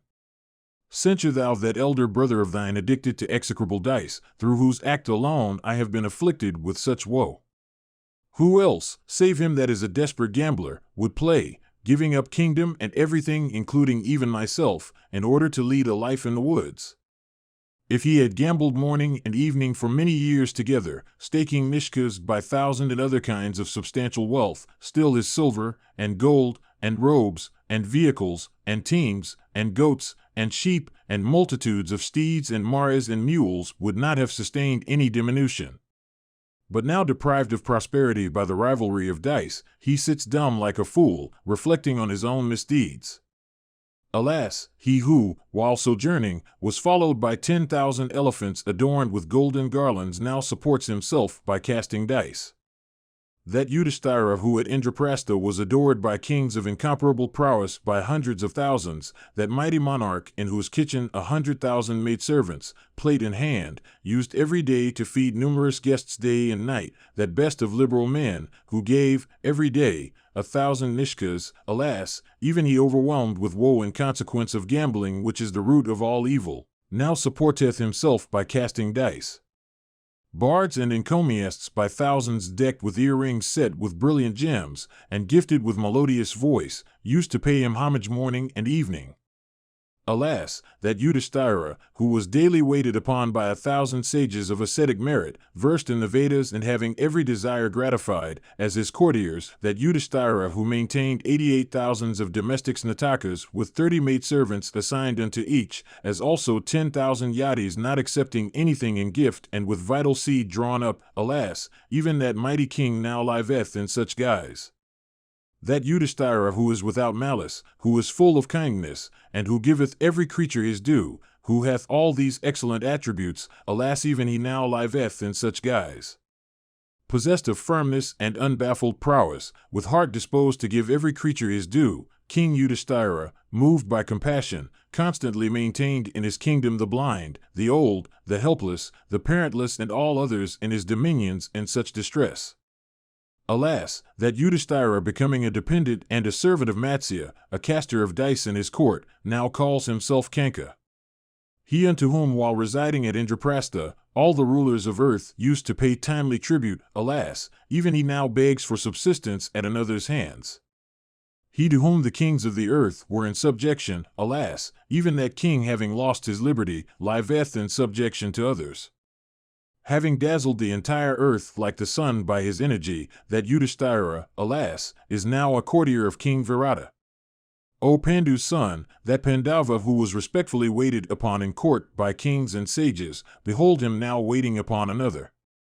Alas, beholding Yudhisthira a courtier sitting beside another and breathing adulatory speeches to the other, who can help being afflicted with grief? And beholding the highly wise and virtuous Yudhisthira, undeserving as he is of serving others, actually serving another for sustenance, who can help being afflicted with grief? And, O hero, that Virata who was worshipped in court by the entire earth, do thou now behold him worshipping another? Why then, O Virata, dost thou not regard me as one afflicted with diverse miseries, like one forlorn and immersed in a sea of sorrow? Mahabharata, Book 4, Section 19. Draupadi said, This, O Virata, that I am going to tell thee is another great grief of mine. Thou shouldst not blame me, for I tell thee this from sadness of heart. Who is there whose grief is not enhanced at sight of thee, O bull of the Virata race, engaged in the ignoble office of a cook, so entirely beneath thee and calling thyself as one of Vallava caste? What can be sadder than this, that people should know thee as Virata's cook, Vallava by name, and therefore one that is sunk in servitude? Alas, when thy work of the kitchen is over, thou humbly sittest beside Virata, calling thyself as Vallava the cook, then despondency seizeth my heart.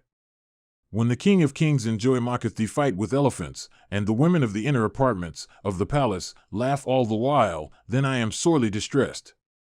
When thou fightest in the inner apartments with lions, tigers, and buffaloes, the princess Kakeyi looking on, then I almost swoon away.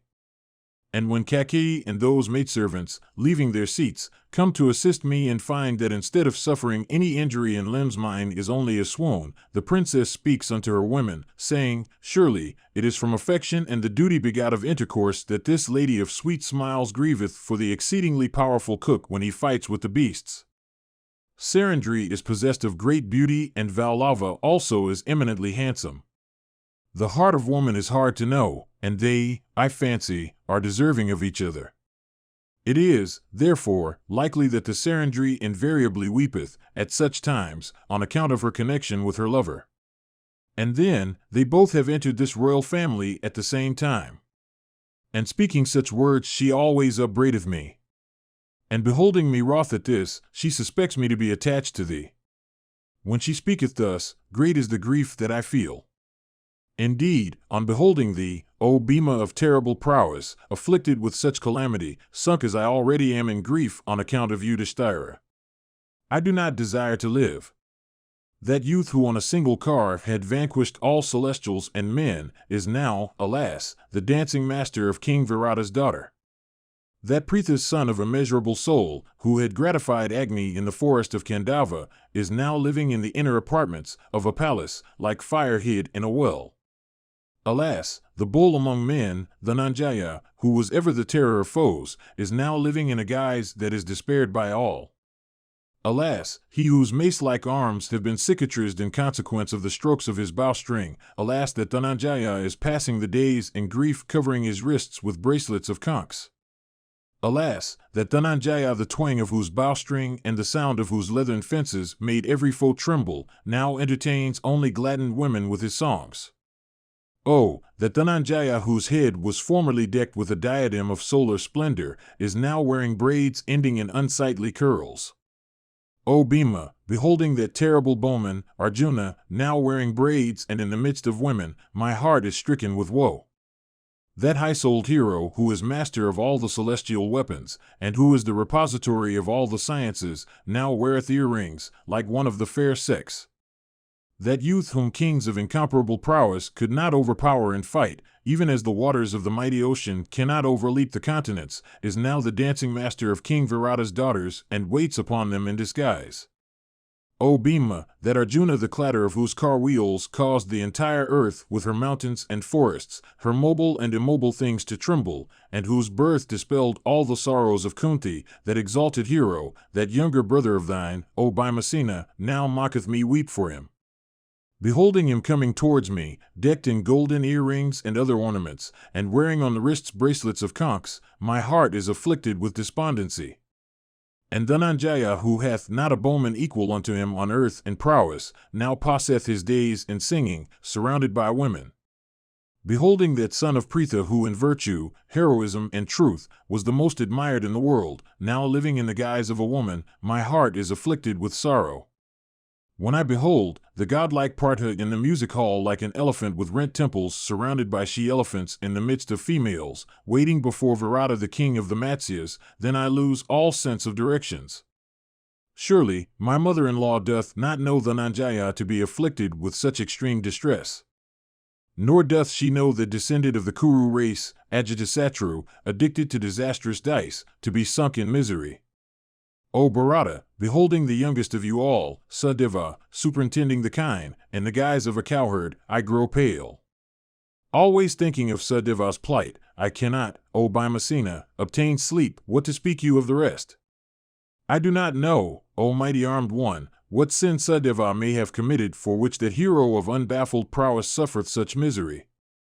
O foremost of the Bharatas, beholding that beloved brother of thine, that bull among men, employed by Matsya in looking after his kind, I am filled with woe. Seeing that hero of proud disposition gratifying Virata, by living at the head of his cowherds, attired in robes dyed in red. I am attacked with fever. My mother-in-law always applauds the heroic Sahadeva as one possessed of nobility, excellent behavior, and rectitude of conduct. Ardently attached to her sons, the weeping Kunti stood, embracing Sahadeva while he was about to set out, with us, for the great forest. And she addressed me saying, Sahadeva is bashful and sweet-speeched, and virtuous. He is also my favorite child. Therefore, O Yajnasini, tend him in the forest day and night. Delicate and brave, devoted to the king, and always worshipping his elder brother, do thou, O Panchali, feed him thyself. O Pandava, beholding that foremost of warriors, Sahadeva, engaged in tending kine, and sleeping at night on calfskins, how can I bear to live? He again who is crowned with the three attributes of beauty, arms, and intelligence, is now the superintendent of Virata's steeds. Behold the change brought on by time. Grantika, Nakula, at sight of whom hostile hosts fled from the field of battle, now trained horses in the presence of the king, driving them with the speed. Alas, I now see that handsome youth wait upon the gorgeously decked and excellent Virata, the king of the Matsyas, and display horses before him. O son of Pritha, afflicted as I am with all these 100 kinds of misery on account of Yudhisthira, why dost thou, O chastiser of foes, yet deem me happy? Listen now to me, O son of Kunti, as I tell thee of other woes far surpassing these. What can be sadder to me than miseries so various as these should emaciate me while ye are alive? Mahabharata, Book 4, Section 20. Draupadi said, Alas, on account of that desperate gambler, I am now under Sudeshna's command, living in the palace in the guise of a Sarandri. And, O chastiser of foes, behold the plight of poignant woe which I, a princess, am now in. I am living in expectation of the close of this stated period. The extreme of misery, therefore, is mine. Success of purpose, victory, and defeat, as regards mortals, are transitory. It is in this belief that I am living in expectation of the return of prosperity to my husbands. Prosperity and adversity revolve like a wheel. It is in this belief that I am living in expectation of the return of prosperity to my husbands. That cause which bringeth on victory may bring defeat as well. I live in this hope. Why dost thou not, O Bhima, regard me as one dead? I have heard that persons that give may beg, that they who slay may be slain, and that they who overthrow others may themselves be overthrown by foes. Nothing is difficult for destiny, and none can override destiny. It is for this that I am awaiting the return of favorable fortune. As a tank once dried, is filled up once again, so hoping for a change for the better, I await the return of prosperity. When one's business that hath been well provided for is seen to be frustrated, a truly wise person should never strive for bringing back good fortune.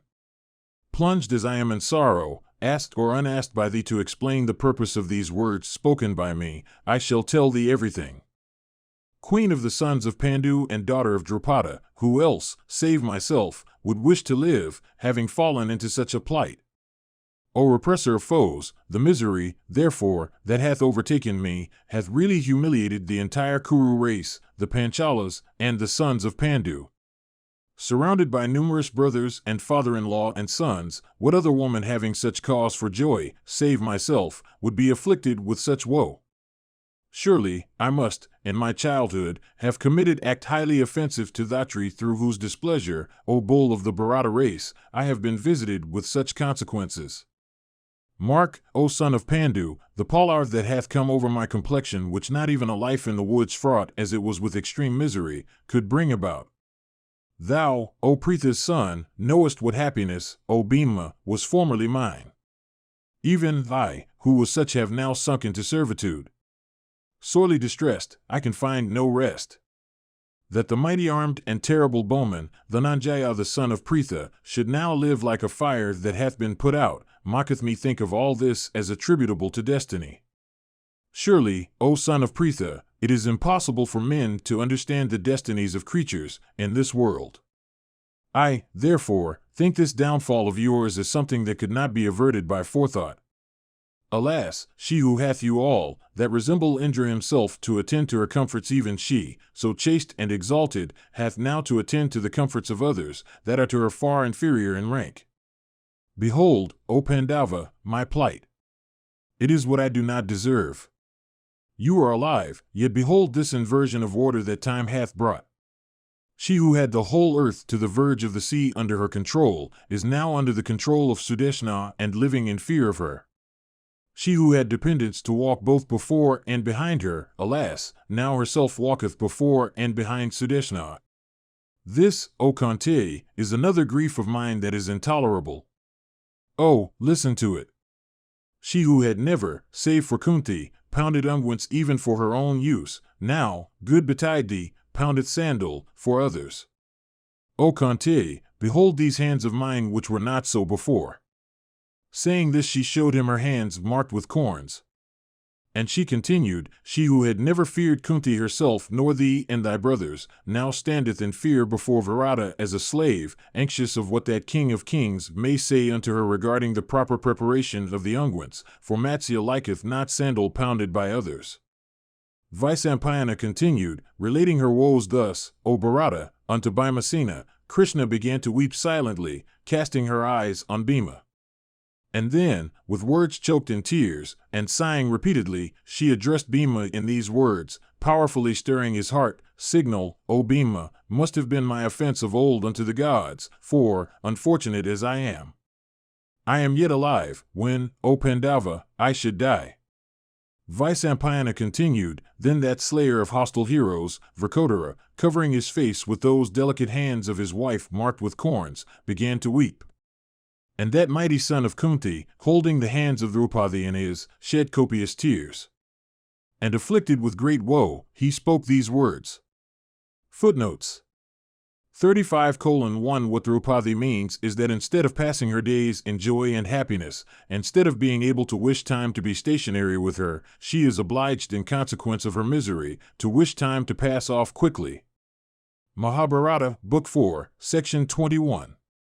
Bhima said, "Fie on the might of my arms, and fie on the Gandiva of Falguni, inasmuch as thy hands, red before, now become covered with corns." I would have caused a carnage in Virata's court but for the fact that Kunti's son eyed me, by way of forbidding it, or like a mighty elephant. I would, without ado, have crushed the head of Kichaka intoxicated with the pride of sovereignty. When, O Krishna, I beheld thee kicked by Kichaka, I conceived at that instant a wholesale slaughter of the Matsyas. Yudhisthira, however, forbade me by a glance, and, O beauteous lady, understanding his intention, I have kept quiet. That we have been deprived of our kingdom, that I have not yet slain the Kurus, that I have not yet taken the heads of Suyoddhana and Karna, and Suvala's son Sakuni, and the wicked Dusasana, these acts and omissions, O lady, are consuming every limb of mine. The thought of those abides in my heart like a javelin implanted in it. O thou of graceful hips, do not sacrifice virtue, and, O noble-hearted lady, subdue thy wrath. If King Yudhisthira hear from thee such rebukes, he will surely put an end to his life. If also the Nanjaya and the twins hear thee speak thus, even they will renounce life. And if these, O slender-waisted maiden, give up life, I also shall not be able to bear my own. In olden days Sarjati's daughter, the beautiful Sukanya, followed into the forest Chayavana of Bhriga's race, whose mind was under complete control, and over whom, while engaged in ascetic meditation, the ants had built a hill. Thou mayst have heard that Indrasena also, who in beauty was like unto Narayani herself, followed her husband aged 1,000 years. Thou mayst have heard that Janaka's daughter Sita, the princess of Videha, followed her lord while living in dense woods. And that lady of graceful hips, Rama's beloved wife, afflicted with calamities and persecuted by the Rakshasas, at length regained the company of Rama. Lopamudra also, O timid one, endued with youth and beauty, followed Agastya, renouncing all the objects of enjoyment unattainable by men. And the intelligent and faultless Savitri also followed the heroic Sudyavan, the son of Dayumatsana, alone into the world of Yama. Even like these chaste and beautiful ladies that I have named, thou, O blessed girl, bloomest with every virtue. Do thou spend a short while more that is measured by even a half-month. And when the 13th year is complete, thou wilt, again, become the queen regnant of a king. Hearing these words, Draupadi said, Unable, O Bhima, to bear my griefs, it is from grief alone that I have shed these tears. I do not censure Yudhisthira. Nor is there any use in dwelling on the past. O Bhima of mighty strength, come quickly forward to the work of the hour. O Bhima, Kakeyi, jealous of my beauty, always pains me by her endeavors to prevent the king from taking a fancy to me. And understanding this disposition of hers, the wicked-souled Kichaka of immoral ways constantly solicits me himself. Angry with him for this, but then suppressing my wrath, I answer that wretch deprived of sense by lust, saying, O Kichaka, protect thyself. I am the beloved queen and wife of 5 Gandharvas. Those heroes in wrath will slay thee that art so rash. Thus addressed, Kichaka of wicked soul replied unto me, saying, I have not the least fear of the Gandharvas, O Sarandri of sweet smiles. I will slay 100,000 Gandharvas, encountering them in battle. Therefore, O timid one, do thou consent. Hearing all this, I again addressed the lust-afflicted Sudha, saying, Thou art no match for those illustrious Gandharvas. Of respectable percentage and good disposition, I ever adhere to virtue and never wish for the death of any one.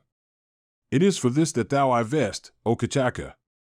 At this, that wight of wicked soul burst out into a loud laughter. And it came to pass that Kakeyi, previously urged by Kichaka, and moved by affection for her brother, and desirous of doing him a good turn, dispatched me to him, saying, Do thou, O Sarandri, fetch wine from Kichaka's quarters. On beholding me, the Sudha's son at first addressed me in sweet words, and when that failed, he became exceedingly enraged, and intended to use violence. Understanding the purpose of the wicked Kichaka, I speedily rushed towards the place where the king was. Felling me on the ground, the wretch then kicked me in the very presence of the king himself and before the eyes of Kanka and many others, including charioteers and royal favorites and elephant riders and citizens. I rebuked the king and Kanka again and again.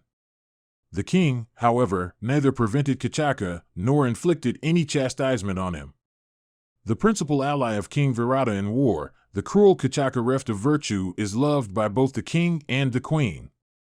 O exalted one, brave, proud, sinful, adulterous, and engrossed in all objects of enjoyment, he earneth immense wealth from the king, and robs the possessions of others even if they cry in distress. And he never walketh in the path of virtue, nor doth he any virtuous act. Of wicked soul, and vicious disposition, haughty and villainous, and always afflicted by the shafts of Kama, though repulsed repeatedly, if he sees me again, he will outrage me. I shall then surely renounce my life. Although striving to acquire virtue, on my death, your highly meritorious acts will come to naught. Ye that are now obeying your pledge, ye will lose your wife. By protecting one's wife, one's offspring are protected, and by protecting one's offspring, one's own self is protected. And it is because one begets one's own self in one's wife that the wife is called Jaya by the wise. The husband also should be protected by the wife, thinking, how else will he take his birth in my womb? I have heard it from Brahmanas expounding the duties of the several orders that a Kshatriya hath no other duty than subduing enemies. Alas, Kichaka kicked me in the very presence of Yudhisthira the just, and also of thyself, O Bhimasena of mighty strength. It was thou, O Bhima, that didst deliver me from the terrible Jatasura. It was thou also that with thy brothers didst vanquish Jayadratha. Do thou now slay this wretch also who hath insulted me. Presuming upon his being a favorite of the king, Kichaka, O Bharata, hath enhanced my woe. Do thou, therefore, smash this lustful wight even like an earthen pot dashed upon a stone. If, O Bharata, tomorrow's sun sheds his rays upon him who is the source of many griefs of mine, I shall, surely, mixing poison, with some drink it up, for I never shall yield to Kichaka. Far better it were, O Bhima, that I should die before thee. Vyasa continued, having said this, Krishna, hiding her face in Bhima's breast, began to weep. And Bhima, embracing her, consoled her to the best of his power.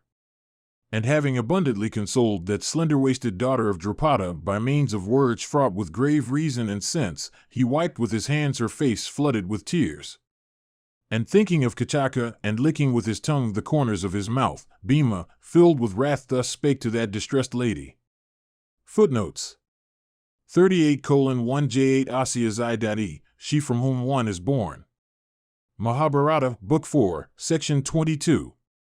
Bhima said, I will, O timid one, do even as thou sayest. I will presently slay Kichaka with all his friends. O Yajnasini of sweet smiles, tomorrow evening, renouncing sorrow and grief, manage to have a meeting with Kichaka. The dancing hall that the king of the Matsya hath caused to be erected is used by the girls for dancing during the day. They repair, however, to their homes at night. There in that hall is an excellent and well-placed wooden bedstead. Even there I will make him see the spirits of his deceased grandsires. But, O beautiful one, when thou holdest converse with him, thou must manage it so that others may not espy thee. Vyasa continued, having thus conversed with others, and shed tears and grief, they waited for the dawn of that night with painful impatience. And when the night had passed away, Kichaka, rising in the morning, went to the palace, and accosted Draupadi, saying, Throwing thee down in the court, I kicked thee in the presence of the king. Attacked by mighty self, thou couldst not obtain protection. This Virata is in name only the king of the Matsyas. Commanding the forces of this realm it is I, who am the real lord of the Matsyas. Do thou, O timid one, accept me cheerfully. I shall become thy slave. And, O thou of graceful hips, I will immediately give thee 100 nishkas, and engage 100 male and 100 female servants to tend thee, and will also bestow on thee cars yoked with she-mules. O timid lady, let our union take place. Draupadi replied, O Kichaka, know even this is my condition. Neither thy friends nor thy brothers should know thy union with me. I am a terror of detection by those illustrious Gandharvas. Promise me this, and I yield to thee. Hearing this, Kichaka said, I will, O thou of graceful hips, do even as thou sayest. Afflicted by the god of love, I will, O beauteous damsel, alone repair to thy abode for union with thee, O thou of thighs round and tapering like the trunks of the plantain, so that those Gandharvas, effulgent as the sun, may not come to know of this act of thine. Draupadi said, Do thou, when it is dark, go to the dancing hall erected by the king of the Matsyas, where the girls dance during the day, repairing to their respective homes at night. The Gandharvas do not know that place. We shall then, without doubt, escape all censure.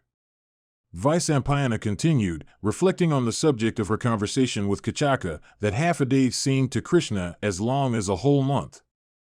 And the stupid Kichaka also, not knowing that it was death that had assumed the form of a Sarandri, returning home experienced the greatest delight. And deprived of sense by lust, Kichaka became speedily engaged in embellishing his person with unguents and garlands and ornaments. And while he was doing all this, thinking of that damsel of large eyes, the day seemed to him to be without an end. And the beauty of Kichaka, who was about to forsake his beauty forever, seemed to heighten, like the wick of a burning lamp about to expire. And reposing the fullest confidence in Draupadi, Kichaka, deprived of his senses by lust and absorbed in the contemplation of expected meeting, did not even perceive that the day had departed. Meanwhile, the beautiful Draupadi, approaching her husband Bhima of the Kuru race, stood before him in the kitchen. And that lady with tresses ending in beautiful curls then spake unto him, saying, O chastiser of foes, even as thou hadst directed, I have given Kichaka to understand that our meeting will take place in the dancing hall. Alone will he come at night to the empty hall. Slay him there, O thou of mighty arms. Do thou, O son of Kunti, repair to that dancing hall, and take the life, O Pandava, of Kichaka, that son of Asuta intoxicated with vanity. From vanity alone, that son of Asuta slights the Gandharvas. O best of smiters, lift him up from the earth even as Krishna had lifted up the Naga, Kaliya, from the Yamuna. O Pandava, afflicted as I am with grief, wipe thou my tears, and blessed be thou, protect thy own honor and that of thy race.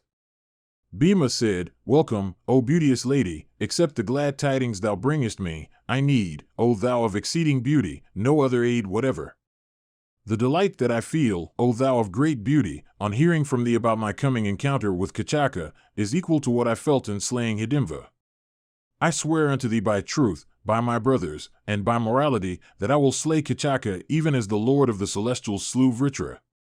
Whether secretly or openly, I will crush Kichaka, and if the Matsyas fight for him, then I will slay them too. And slaying Duryodhana afterwards, I shall win back the earth. Let Yudhisthira, the son of Kunti, continue to pay homage unto the king of Matsya. Hearing these words of Bhima, Draupadi said, In order that, O Lord, thou mayst not have to renounce the truth already pledged to me, do thou, O hero, slay Kichaka in secret. Bhima assuring her said, Even today I shall slay Kichaka together with his friends unknown to others during the darkness of the night. I shall, O faultless lady, crush, even as an elephant crusheth a veil of fruit, the head of the wicked Kichaka who wisheth for what is unattainable by him. Vyasa continued, repairing first to the place of assignation at night, Bhima sat down, disguising himself. And he waited there in expectation of Kichaka, like a lion lying in wait for a deer. And Kichaka, having embellished his person as he chose, came to the dancing hall at the appointed time in the hope of meeting Panchali. And thinking of the assignation, he entered the chamber. And having entered that hall enveloped in deep gloom, that wretch of wicked soul came upon Bhima of incomparable prowess, who had come a little before and who was waiting in a corner. And as an insect approacheth towards a flaming fire, or a puny animal towards a lion, Kichaka approached Bhima, lying down in a bed and burning in anger at the thought of the insult offered to Krishna, as if he were the Suta's death. And having approached Bhima, Kichaka possessed by lust, and his heart and soul filled with ecstasy smilingly said, O thou of penciled eyebrows, to thee I have already given many and various kinds of wealth from the stores earned by me, as well as 100 maids and many fine robes. And also a mansion with an inner apartment adorned with beauteous and lovely and youthful maidservants and embellished by every kind of sports and amusements, and having set all those apart for thee, I have speedily come hither. And all on a sudden, women have begun to praise me, saying, There is not in this world any other person like unto thee in beauty and dress. Hearing this, Bhima said, It is well that thou art handsome, and it is well thou praisest thyself. I think, however, that thou hadst never before this such pleasurable touch. Thou hast an acute touch, and knowest the ways of gallantry. Skilled in the art of love-making, thou art a favorite with women. There is none like thee in this world.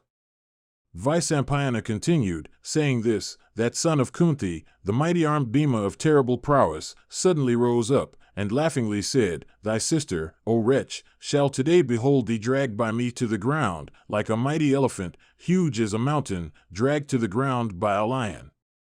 Thyself slain Sarandri will live in peace, and we, her husbands, will also live in peace. Saying this, the mighty Bhima seized Kichaka by the hairs of his head, which were adorned with garlands. And thus seized with force by the hair, that foremost of mighty persons, Kichaka, quickly freed his hair and grasped the arms of Bhima. And then between those lions among men, fired with wrath, between that chief of the Kichaka clan and that best of men, there ensued a hand-to-hand encounter, like that between two powerful elephants for a female elephant in the season of spring, or like that which happened in days of yore between those lions among monkeys, the brothers Vali and Sugriva. And both equally infuriate and both eager for victory, both those combatants raised their arms resembling snakes furnished with 5 hoods, and attacked each other with their nails and teeth, wrought up to frenzy of wrath. Impetuously assailed by the powerful Kichaka in that encounter, the resolute Bhima did not waver a single step. And locked in each other's embraces, and dragging each other, they fought on like 2 mighty bulls. And having nails and teeth for their weapons, the encounter between them was fierce and terrible like that of 2 furious tigers. And felling each other in fury, they encountered each other like a couple of elephants with rent temples. And the mighty Bhima then seized Kichaka, and Kichaka, that foremost of strong persons, threw Bhima down with violence. And as those mighty combatants fought on, the crash of their arms produced a loud noise that resembled the clatter of splitting bamboos. Then Virata, throwing Kichaka down by main force within the room, began to toss him about furiously even as a hurricane tosseth a tree. And attacked thus in battle by the powerful Bhima, Kichaka grew weak and began to tremble. For all that, however, he tugged at the Pandava to the best of his power. And attacking Bhima, and making him wave a little, the mighty Kichaka struck him with his knees and brought him down to the ground. And overthrown by the powerful Kichaka, Bhima quickly rose up like Yama himself with mace in hand. And thus that powerful Sudha and the Pandava, intoxicated with strength and challenging each other, grappled with each other at midnight in that solitary place. And as they roared at each other in wrath, that excellent and strong edifice began to shake every moment. And slapped on the chest by the mighty Bhima, Kichaka, fired with wrath, moved not a single pace. And bearing for a moment only that onslaught incapable of being borne on earth, the Sudha, overpowered by Bhima's might, became enfeebled.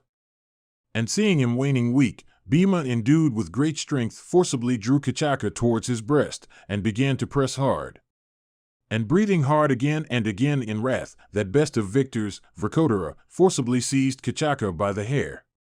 And having seized Kichaka, the mighty Bhima began to roar like a hungry tiger that hath killed a large animal. And finding him exceedingly exhausted, Virata bound him fast with his arms, as one binds a beast with a cord. And then Bhima began for a long while to whirl the senseless Kichaka, who began to roar frightfully like a broken trumpet. And in order to pacify Krishna's wrath, Virata grasped Kichaka's throat with his arms and began to squeeze it. And assailing with his knees the waist of that worst of the Kichakas, all the limbs of whose body had been broken into fragments and whose eyelids were closed, Virata slew him, as one would slay a beast. And beholding Kichaka entirely motionless, the son of Pandu began to roll him about on the ground. And Bhima then said, Slaying this wretch who intended to violate our wife, this thorn in the side of Sarandri, I am freed from the debt I owed to my brothers, and have attained perfect peace. And having said this, that foremost of men, with eyes red in wrath, relinquished his hold of Kichaka, whose dress and ornaments had been thrown off his person, whose eyes were rolling, and whose body was yet trembling. And that foremost of mighty persons, squeezing his own hands, and biting his lips in rage, again attacked his adversary and thrust his arms and legs and neck and head into his body like the wielder of the Pinaka reducing into shapeless mass the deer, which form sacrifice had assumed in order to escape his ire. And having, crushed all his limbs, and reduced him into a ball of flesh, the mighty Bhima showed him unto Krishna. And endued with mighty energy, that hero then addressed Draupadi, that foremost of all women, saying, Come, princess of Panchala, and see what hath become of that lustful wretch. And saying this, Bhima of terrible prowess began to press with his feet the body of that wicked wight. And lighting a torch then, and showing Draupadi the body of Kichaka, that hero addressed her, saying, O thou of tresses ending in beautiful curls, those that solicit thee, endued as thou art with an excellent disposition and every virtue, will be slain by me even as this Kichaka hath been, O timid one. And having accomplished that difficult task so highly agreeable to Krishna, having indeed slain Kichaka and thereby pacified his wrath, Bhima bade farewell to Krishna, the daughter of Drupada, and quickly went back to the kitchen. And Draupadi also, that best of women, having caused Kichaka to be slain, had her grief removed and experienced the greatest delight. And addressing the keepers of the dancing hall, she said, Come ye and behold Kichaka, who had violated after other people's wives, lieth down here, slain by my Gandharv husbands. And hearing these words, the guards of the dancing hall soon came by thousands to that spot, torches in hand. And repairing to that room, they beheld the lifeless Kichaka thrown on the ground, drenched with blood. And beholding him without arms and legs, they were filled with grief. And as they gazed at Kichaka, they were struck with amazement. And seeing that superhuman act, viz., the overthrow of Kichaka, they said, Where is his neck, and where are his legs? And beholding him in this plight, they all concluded that he had been killed by a Gandharv. Footnotes 41:1 Some texts read, Vilwam nagavyatarai as an elephant lifts up a veil of fruit. 42:1 Very means both a kettle drum and a trumpet. The latter, however, conveys a better meaning here. Mahabharata, Book 4, Section 23. Vyasa said, Then all the relatives of Kichaka, arriving at that place, beheld him there and began to wail aloud, surrounding him on all sides. And beholding Kichaka with every limb mangled, and lying like a tortoise dragged to dry ground from the water, all of them were overcome with exceeding fright, and the bristles of their bodies stood on end. And seeing him crushed all over by Bhima, like a Danava by Indra, they proceeded to take him outside, for performing his funeral obsequies. And then those persons of the Sudha clan thus assembled together espied Krishna of faultless limbs hard by, who stood reclining on a pillar. And all the Kichakas assembled there exclaimed, Let this unchaste woman be slain, for whom Kichaka hath himself lost his life. Or, without slaying her here, let us cremate her with him that had lusted after her, for it behoveth us to accomplish in every way what is agreeable to that deceased son of Sudha. And then they addressed Virata, saying, It is for her sake that Kichaka hath lost his life. Let him, therefore, be cremated along with her. It behoveth thee to grant this permission. Thus addressed by them, King Virata, O monarch, knowing fully well the prowess of the Sudha, gave his assent to Sarandri being burnt along with the Sudha's son. And at this, the Kichakas, approaching the frightened and stupefied Krishna of lotus-like eyes, seized her with violence. And binding that damsel of slender waist and placing her upon the bier, they set out with great energy towards the cemetery. And, O king, while thus forcibly carried towards the cemetery by those sons of the Sudha tribe, the blameless and chaste Krishna, living under the protections of her lords, then wailed aloud for the help of her husbands, saying, O, let Jaya, and Janta, and Vijaya, and Jayatsena, and Jayadvala listen to my words. The Sudhas are taking me away. Let those illustrious Gandharvs endued with speed of hand, the clatter of whose cars is loud and the twang of whose bowstrings in the midst of the mighty conflict are heard like the roar of thunder, listen to my words, the Sudhas are taking me away. Vyasa continued, hearing those sorrowful words and lamentations of Krishna, Bhima, without a moment's reflection started up from his bed and said, I have heard, O Sarandri, the words thou hast spoken. Thou hast, therefore, O timid lady, no more fear at the hands of the Sudhas. Vyasa continued, having said this, the mighty-armed Bhima, desirous of slaying the Kichakas, began to swell his body. And carefully changing his attire, he went out of the palace by a wrong egress. And climbing over a wall by the aid of a tree, he proceeded towards the cemetery whither the Kichakas had gone. And having leapt over the wall, and gone out of the excellent city, Bhima impetuously rushed to where the Sudas were. And, O monarch, proceeding towards the funeral pyre, he beheld a large tree, tall as palmyra palm, with gigantic shoulders and withered top. And that slayer of foes, grasping with his arms that tree measuring 10 vyamas, uprooted it, even like an elephant, and placed it upon his shoulders. And taking up that tree with trunk and branches, and measuring 10 vyamas, that mighty hero rushed towards the Sudas, like Yama himself, mace in hand. And by the impetus of his rush, banyans and peepals and kinsukas falling down on the earth lay in clusters. And beholding that Gandharva approached them like a lion in fury, all the Sudas, trembling with fear and greatly distressed, became panic-struck.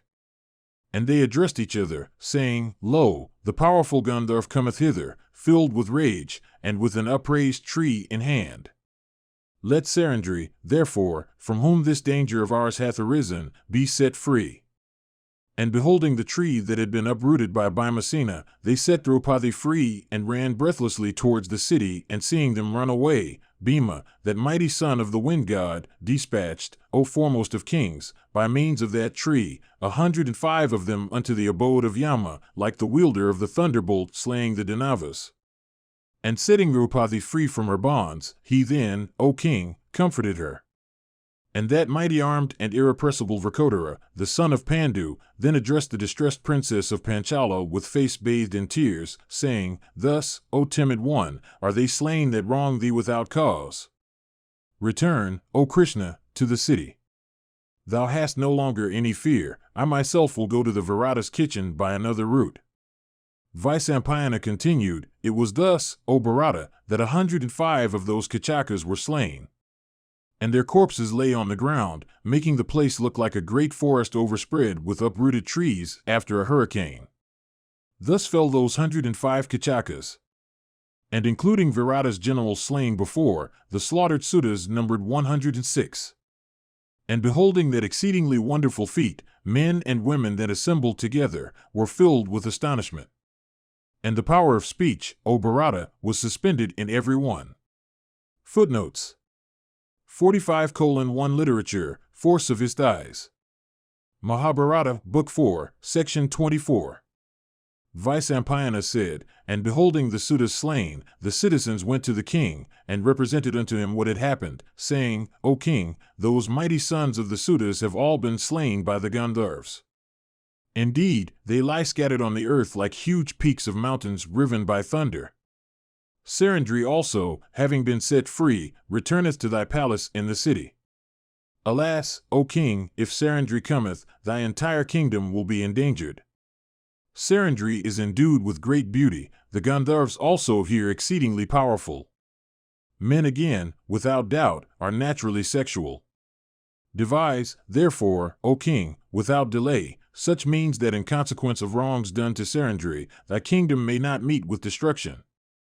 Hearing those words of theirs, Virata, that lord of hosts, said unto them, Do ye perform the last rites of the Sudas? Let all the Kichakas be burnt, in one blazing pyre with gems and fragrant unguents in profusion. And filled with fear, the king then addressed his queen Sudeshna, saying, When Sarandri comes back, do thou tell her these words from me, Blessed be thou, O fair-faced Sarandri. Go thou whithersoever thou likest. The king hath been alarmed, O thou of graceful hips, at the defeat already experienced at the hands of the Gandharvas. Protected as thou art by the Gandharvas, I dare not personally say all this to thee. A woman, however, cannot offend, and it is for this that I tell thee all this through a woman. Vysampayana continued, Thus delivered by Bhimasena after the slaughter of the Sudas, the intelligent and youthful Krishna, relieved from all her fears, washed her limbs and clothes in water, and proceeded towards the city, like a doe frightened by a tiger. And beholding her, the citizens, O king, afflicted with the fear of the Gandharvas, fled in all directions. And some of them went so far as to shut their eyes. And then, O king, at the gate of the kitchen, the princess of Panchala saw Bhimasena staying, like an infuriate elephant of gigantic proportions. And looking upon him with wonder-expanded eyes, Draupadi, by means of words intelligible to them alone, said, I bow unto that prince of the Gandharvas, who hath rescued me. At these words of her, Bhima said, hearing these words of hers in obedience to whom those persons were hitherto living in the city, they will henceforth range here, regarding themselves as freed from the debt. Vysampayana continued, then she beheld the mighty-armed Dhananjaya in the dancing hall instructing King Virata's daughters in dancing. And issuing with Arjuna from the dancing hall, all those damsels came to Krishna who had arrived there, and who had been persecuted so sorely, all innocent though she was. And they said, by good luck also it is, O Sarandri, that thou hast been delivered from thy dangers. By good luck it is that thou hast returned safe. And by good luck also it is that those suitors have been slain that had wronged thee, innocent though thou art. Hearing this, Viranala said, how hast thou, O Sarandri, been delivered? And how have those sinful wretches been slain? I wish to learn all this from thee exactly as it occurred. Sarandri replied, O blessed Viranala, always passing thy days happily in the apartments of the girls, what concern hast thou with Sarandri's fate to say? Thou hast no grief to bear that Sarandri hath to bear. It is for this, that thou askest me thus, distressed as I am in ridicule. Thereat Viranala said, O blessed one, Viranala also hath unparalleled sorrows of her own. She hath become as low as a brute. Thou dost not, O girl, understand this. I have lived with thee, and thou, too, hast lived with us. When, therefore, thou art afflicted with misery, who is it that will not, O thou of beautiful hips, feel it? But no one can completely read another's heart. Therefore it is, O amiable one, that thou knowest not my heart. Vysampayana continued, then Draupadi, accompanied by those girls, entered the royal abode, desirous of appearing before Sudeshna. And when she came before the queen, Virata's wife addressed her at the command of the king, saying, do thou, O Sarandri, speedily go whithersoever thou likest. The king, good betide thee, hath been filled with fear at this discomfiture at the hands of the Gandharvas. Thou art, O thou of graceful eyebrows, young and unparalleled on earth in beauty. Thou art, besides, an object of desire with men. The Gandharvas again are exceedingly wrathful. Thereat Sarandri said, O beauteous lady, let the king suffer me to live here for only 13 days more. Without doubt, the Gandharvas also will be highly obliged at this. They will then convey me hence and do what would be agreeable to Virata. Without doubt, the king, by doing this, with his friends, will reap great benefit. Footnotes 46:1 What Bhima says is this, then Gandharvas, your husbands, are always obedient to thee. If they have been able to do thee a service, they have only repaid a debt. Mahabharata, Book 4, Section 25. Vysampayana said, at the slaughter of Kichaka and brothers, people, O king, thinking of this terrible feat, were filled with surprise. And in the city and the provinces it was generally bruited about that for bravery the kings Vallava and Kichaka were both mighty warriors. The wicked Kichaka, however, had been an oppressor of men and a dishonorer of other people's wives. And it was for this that wicked of sinful soul had been slain by the Gandharvas. And it was thus, O king, that people began to speak, from province to province, of the invincible Kichaka, that slayer of hostile ranks. Meanwhile, the spies employed by Dhritarashtra's son, having searched various villages and towns and kingdoms and done all that they had been commanded to do and completed their examination, in the manner directed, of the countries indicated in their orders, returned to Nagarupa, gratified with at least one thing that they had learnt. And seeing Dhritarashtra's son King Duryodhana of the Kuru race seated in his court with Drona and Karna and Kripa, with the high-souled Bhishma, his own brothers, and those great warriors the Trigartas, they addressed him, saying, O Lord of men, great hath been the care always bestowed by us in the search after the sons of Pandu in that mighty forest. Searched have we through the solitary wilderness abounding with deer and other animals and overgrown with trees and creepers of diverse kind. Searched have we also in arbors of matted woods and plants and creepers of every species, but we have failed in discovering that track by which Pritha's son of irrepressible energy may have gone. Searched have we in these and other places for their footprints. Searched have we closely, O king, on mountain tops and in inaccessible fastnesses, in various kingdoms and provinces teeming with people, in encampments and cities. No trace have yet been found of the sons of Pandu. Good betide thee, O bull among men, it seems that they have perished without leaving a mark behind. O foremost of warriors, although we followed in the track of those warriors, yet, O best of men, we soon lost their footprints and do not know their present residence.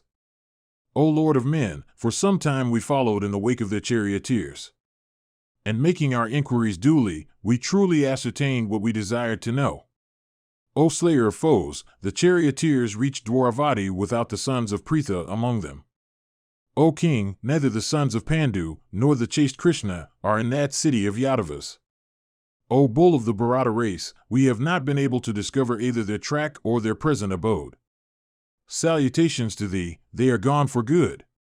We are acquainted with the disposition of the sons of Pandu and know something of the feats achieved by them. It behoveth thee, therefore, O Lord of men, to give us instructions, O monarch, as to what we should next do in the search after the sons of Pandu. O hero, listen also to these agreeable words of ours, promising great good to thee. King Matsya's commander, Kichaka of wicked soul, by whom the Trigartas, O monarch, were repeatedly vanquished and slain with mighty force, now lieth low on the ground with all his brothers, slain, O monarch, by invisible Gandharvs during the hours of darkness, O thou of unfading glory. Having heard this delightful news about the discomfiture of our enemies, we have been exceedingly gratified, O Kauravya. Do thou now ordain what should next be done. Footnotes 47:1 Kritikritnilkantha explains this to mean imagining themselves to have achieved success in their mission, for having learnt of Kichaka's death, they could readily guess the presence of the Pandavas there. This is too far-fetched and does not at all agree with the spirit of their report to Duryodhana below. And then the same word occurs in the very last line of the section. I take it that in both places the word has been used in the same sense. Goharana Parva. Mahabharata, Book 4, Section 26. Vyasa said, having listened to these words of his spies, King Duryodhana reflected inwardly for some time and then addressed his courtiers, saying, It is difficult to ascertain the course of events definitely. Discern ye all, therefore, whither the sons of Pandu have gone, of this 13th year which they are to pass undiscovered by us all, the greater part hath already expired. What remains is by much the smaller. If, indeed, the sons of Pandu can pass undiscovered what remains of this year, devoted to the vow of truth as they are, they will then have fulfilled their pledge. They will then return like mighty elephants with temporal juice trickling down, or like snakes of virulent poison. Filled with wrath, they will, without doubt, be inflictors of terrible chastisement on the Kurus.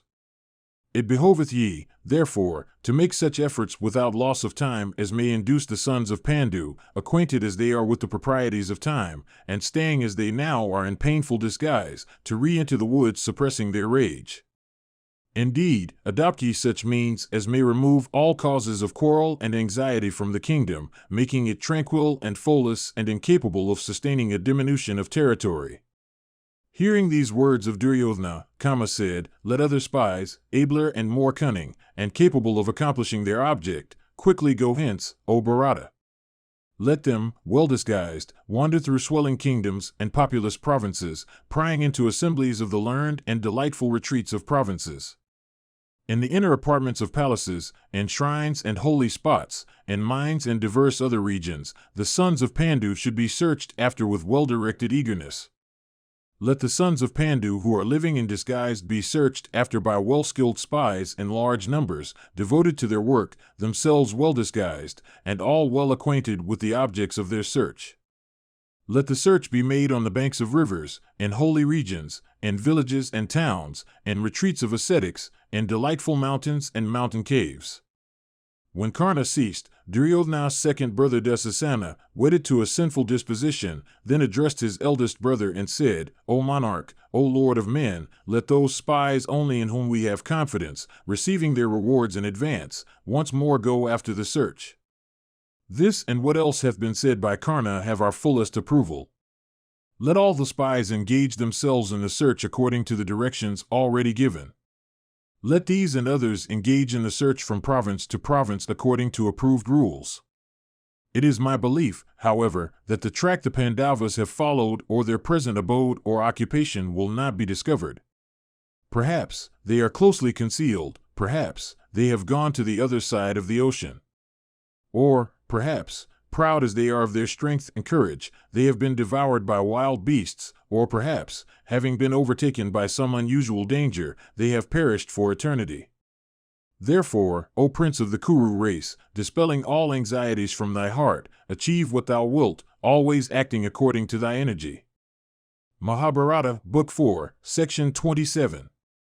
Vyasa said, endued with mighty energy and possessed of great discernment, Drona then said, persons like the sons of Pandu never perish nor undergo discomfiture. Brave and skilled in every science, intelligent and with senses under control, virtuous and grateful and obedient to the virtuous Yudhisthira, ever following in the wake of their eldest brother who is conversant with the conclusions of policy and virtue and profit, who is attached to them as a father, and who strictly adhereth to virtue and is firm in truth, persons like them that are thus devoted to their illustrious and royal brother, who gifted with great intelligence, never injureth any body, and who in his turn himself obeyeth his younger brothers, never perish in this way. Why, then, should not Yudhisthira, the son of Pritha possessing a knowledge of policy, be able to restore the prosperity of his brothers who are so obedient and devoted and high-souled? It is for this that they are carefully waiting for the arrival of their opportunity. Men such as these never perish. This is what I see by my intellect. Do, therefore, quickly and without loss of time, what should now be done, after proper reflection.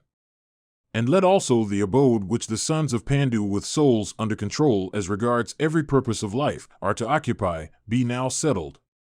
Heroic and sinless and possessed of ascetic merit, the Pandavas are difficult to be discovered within the period of non-discovery. Intelligent and possessed of every virtue, devoted to truth and versed in the principles of policy, endued with purity and holiness, and the embodiment of immeasurable energy, the son of Pritha is capable of consuming his foes by a glance alone of his eyes. Knowing all this, do what is proper. Let us, therefore, once more search after them, sending brahmanas and charanas, ascetics crowned with success, and others of this kind who may have a knowledge of those heroes. Mahabharata, Book 4, Section 28. Vyasa said, then that grandsire of the Bharatas, Bhima the son of Sutanu, conversant with the Vedas, acquainted with the proprieties of time and place, and possessing a knowledge of every duty of morality, after the conclusion of Drona's speech, applauded the words of the preceptor and spake unto the Bharatas for their benefit these words consistent with virtue, expressive of his attachment to the virtuous Yudhisthira, rarely spoken by men that are dishonest, and always meeting with the approbation of the honest. And the words that Bhima spake were thoroughly impartial and worshipped by the wise. And the grandsire of the Kuru said, the words that the regenerate Drona, acquainted with the truth of every affair, hath uttered, are approved by me. I have no hesitation in saying so. Endued with every auspicious mark, observant of virtuous vows, possessed of Vedic lore, devoted to religious observances, conversant with various sciences, obedient to the counsels of the aged, adhering to the vow of truth, acquainted with the proprieties of time, observant of the pledge they have given, in respect of their exile, pure in their behavior, ever adhering to the duties of the Kshatriya order, always obedient to Kesva, high-souled, possessed of great strength, and ever bearing the burthens of the wise, those heroic ones can never wither under misfortune. Aided by their own energy, sons of Pandu who are now leading a life of concealment in obedience to virtue will surely never perish. It is even this that my mind surmiseth. Therefore, O Bharata, I am for employing the aid of honest counsel in our behavior towards the sons of Pandu. It would not be the policy of any wise man to cause them to be discovered now by means of spies. What we should do unto the sons of Pandu, I shall say, reflecting with the aid of the intellect.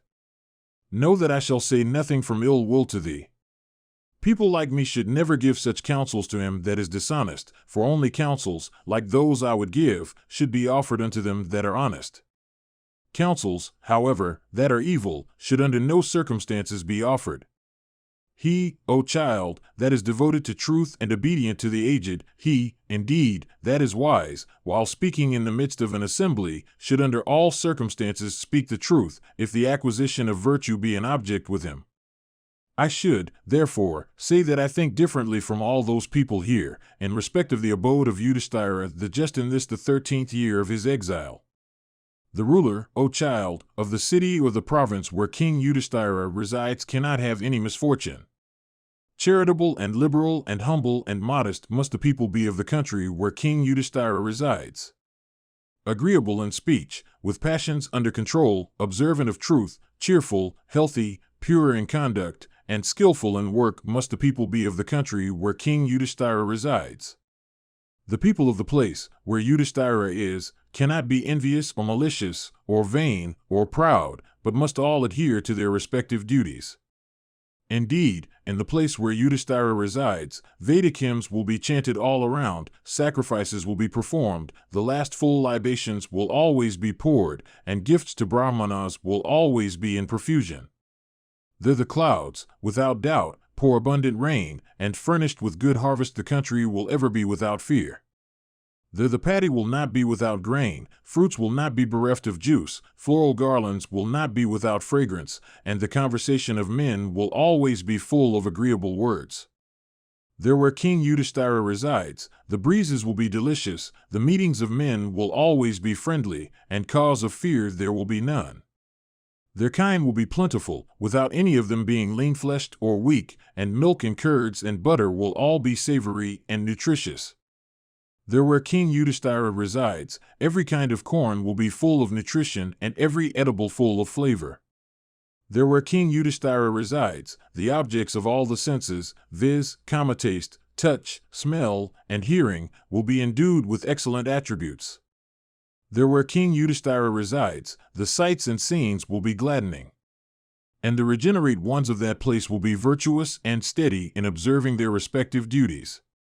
Indeed, in the country where the sons of Pandu may have taken up their abode during this 13th year of their exile, the people will be contented and cheerful, pure in conduct and without misery of any kind. Devoted to gods and guests and the worship of these with their whole soul, they will be fond of giving away, and filled with great energy, they will all be observant of eternal virtue. There where King Yudhisthira resides, the people, eschewing all that is evil, will be desirous of achieving only what is good. Always observant of sacrifices and pure vows, and hating untruth in speech, the people of the place where King Yudhisthira may reside will always be desirous of obtaining what is good, auspicious, and beneficial. There where Yudhisthira resides, the people will certainly be desirous of achieving what is good, and their hearts will always incline towards virtue, and their vows being agreeable they themselves are ever engaged in the acquisition of religious merit. O child, that son of Pritha in whom are intelligence and charity, the highest tranquility and undoubted forgiveness, modesty and prosperity, and fame and great energy and a love for all creatures, is incapable of being found out, now that he hath concealed himself, even by Brahmanas, let alone ordinary persons. The wise Yudhisthira is living in close disguise in regions whose characteristics I have described. Regarding his excellent mode of life, I dare not say anything more. Reflecting well upon all this, do without loss of time what thou mayst think to be beneficial, O prince of the Kuru race, if indeed thou hast any faith in me. Footnotes 51:1 This is a very difficult sloka. I am not sure that I have understood it all right. Both Nilkantha and Arjuna Mishra are silent. Instead of depending, however, on my own intelligence, I have consulted several friends who have read the Mahabharata thoroughly. The grammatical structure is easy. The only difficulty consists in the second half of the sloka. The meaning, however, I have given is consistent with the tenor of Bhishma's advice. 52:1 indicating the unobstructed completion of the sacrifice. Mahabharata, Book 4, Section 29. Vaisampayana said, then Saradwata's son, Kripa said, what the aged Bhishma hath said concerning the Pandavas is reasonable, suited to the occasion, consistent with virtue and profit, agreeable to the ear, fraught with sound reason, and worthy of him. Listen also to what I would say on this subject. It behoveth thee to ascertain the track they have followed and their abode also by means of spies, and to adopt that policy which may bring about thy welfare. O child, he that is solicitous of his welfare should not disregard even an ordinary foe. What shall I say, then, O child, of the Pandavas who are thorough masters of all weapons in battle? When, therefore, the time cometh for the reappearance of the high-souled Pandavas, who, having entered the forest, are now passing their days in close disguise, thou shouldst ascertain thy strength both in thy own kingdom and in those of other kings. Without doubt, the return of the Pandavas is at hand. When their promised term of exile is over, the illustrious and mighty sons of Pritha, endued with immeasurable prowess, will come hither bursting with energy. Do thou, therefore, in order to conclude an advantageous treaty with them, have recourse to sound policy and address thyself to increase thy forces and improve the treasury. O child, ascertaining all these, reckon thou thy own strength in respect of all thy allies weak and strong. Ascertaining the efficiency, and weakness, and indifference of thy forces, as also who amongst them are well affected and who are disaffected, we should either fight the foe or make treaty with him. Having recourse to the arts of conciliation, disunion, chastisement, bribery, presents, and fair behavior, attack thy foes and subdue the weak by might, and win over thy allies and troops and by soft speeches. When thou hast, by these means, strengthened thy army and filled thy treasury, entire success will be thine.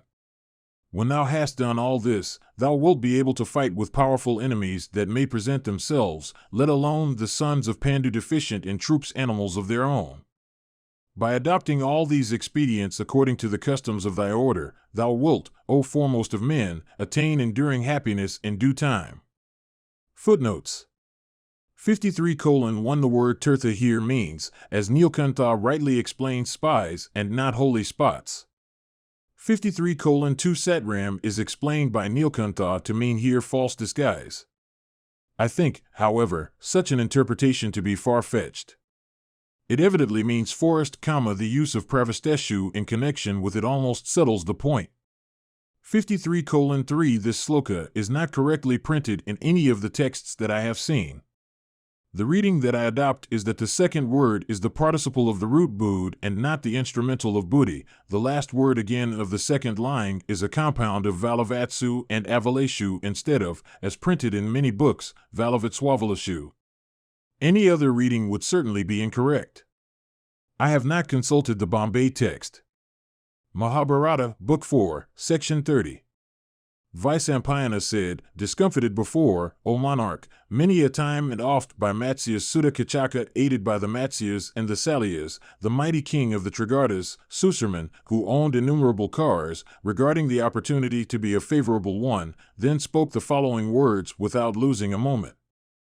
And, O monarch, forcibly vanquished along with his relatives by the mighty Kichaka, King Suserman, Iankarna and askance, spoke these words unto Duryodhana, my kingdom hath many a time been forcibly invaded by the king of the Matsyas. The mighty Kichaka was that king's generalissimo. Crooked and wrathful and of wicked soul, of prowess famed over all the world, sinful in deeds and highly cruel, that wretch, however, hath been slain by the Gandharvas. Kichaka being dead, King Virata, shorn of pride and his refuge gone, will, I imagine, lose all courage. I think we ought now to invade that kingdom, if it pleases thee, O sinless one, as also the illustrious Karna and all the Kauravas. The accident that hath happened is, I imagine, a favorable one for us. Let us, therefore, repair to Virata's kingdom abounding in corn. We will appropriate his gems and other wealth of diverse kinds, and let us go to share with each other as regards his villages and kingdom. Or, invading his city by force, let us carry off by thousands his excellent kind of various species. Uniting, O king, the forces of the Kauravas and the Trigartas, let us lift his cattle in droves. Or, uniting our forces well, we will check his power by forcing him to sue for peace. Or, destroying his entire host, we will bring Matsya under subjection. Having brought him under subjection by just means, we will live in our kingdom happily, while thy power also will, without doubt, be enhanced. Hearing these words of Suserman, Karna addressed the king, saying, Susurman hath spoken well, the opportunity is favorable and promises to be profitable to us. Therefore, if it pleases thee, O sinless one, let us, drawing up our forces in battle array and marshalling them in divisions, speedily set out. Or, let the expedition be managed as Saradwada's son Kripa, the preceptor Drona, and the wise and aged grandsire of the Kurus may think. Consulting with each other, let us, O Lord of Earth, speedily set out to attain our end. What business have we with the sons of Pandu, destitute as they are of wealth, might, and prowess? They have either disappeared for good or have gone to the abode of Yama. We will, O king, repair without anxiety to Virata's city, and plunder his cattle and other wealth of diverse kinds.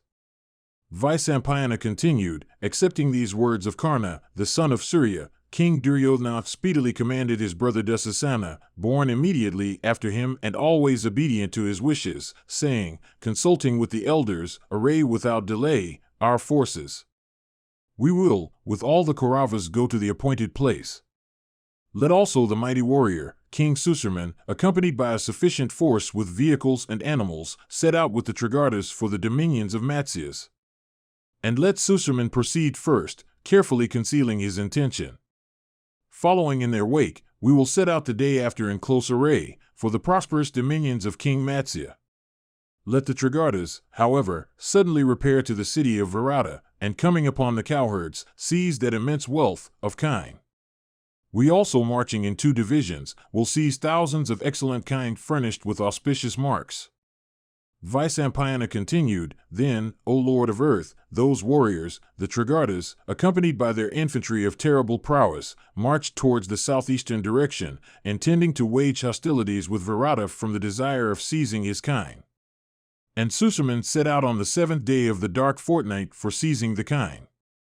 And then, O king, on the 8th day following of the dark fortnight, the Kauravas, also accompanied by all their troops, began to seize the kine by thousands. Mahabharata, Book 4, Section 31. Vaisampayana said, O mighty king, entering into King Virata's service, and dwelling in disguise in his excellent city, the high-souled Pandavas of immeasurable prowess completed the promised period of non-discovery. And after Kichaka had been slain, that slayer of hostile heroes, the mighty King Virata began to rest his hopes on the sons of Kunti. And it was on the expiry of the 13th year of their exile, O Bharata, that Susurman seized Virata's cattle by thousands. And when the cattle had been seized, the herdsmen of Virata came with great speed to the city, and saw his sovereign, the king of Matsyas, seated on the throne in the midst of wise counselors, and those bulls among men, the sons of Pandu, and surrounded by brave warriors decked with earrings and bracelets. And appearing before that enhancer of his dominion, King Virata, seated in court, the herdsmen bowed down unto him, and addressed him, saying, O foremost of kings, defeating and humiliating us in battle along with our friends the Trigartas, are seizing thy cattle by hundreds and by thousands. Do thou, therefore, speedily rescue them. Oh, see that they are not lost to thee. Hearing these words, the king arrayed for battle the Matsya force, abounding in cars and elephants and horses and infantry and standards. And kings and princes speedily put on, each in its proper place, their shining and beautiful armor worthy of being worn by heroes. And Virata's beloved brother, Satanika, put on a coat of mail made of adamantine steel, adorned with burnished gold. And Matarakshya, next in birth to Satanika, put on a strong coat of mail plated with gold and capable of resisting every weapon. And the coat of mail that the king himself of the Matsyas put on was invulnerable and decked with 100 suns, 100 circles, 100 spots, and 100 eyes.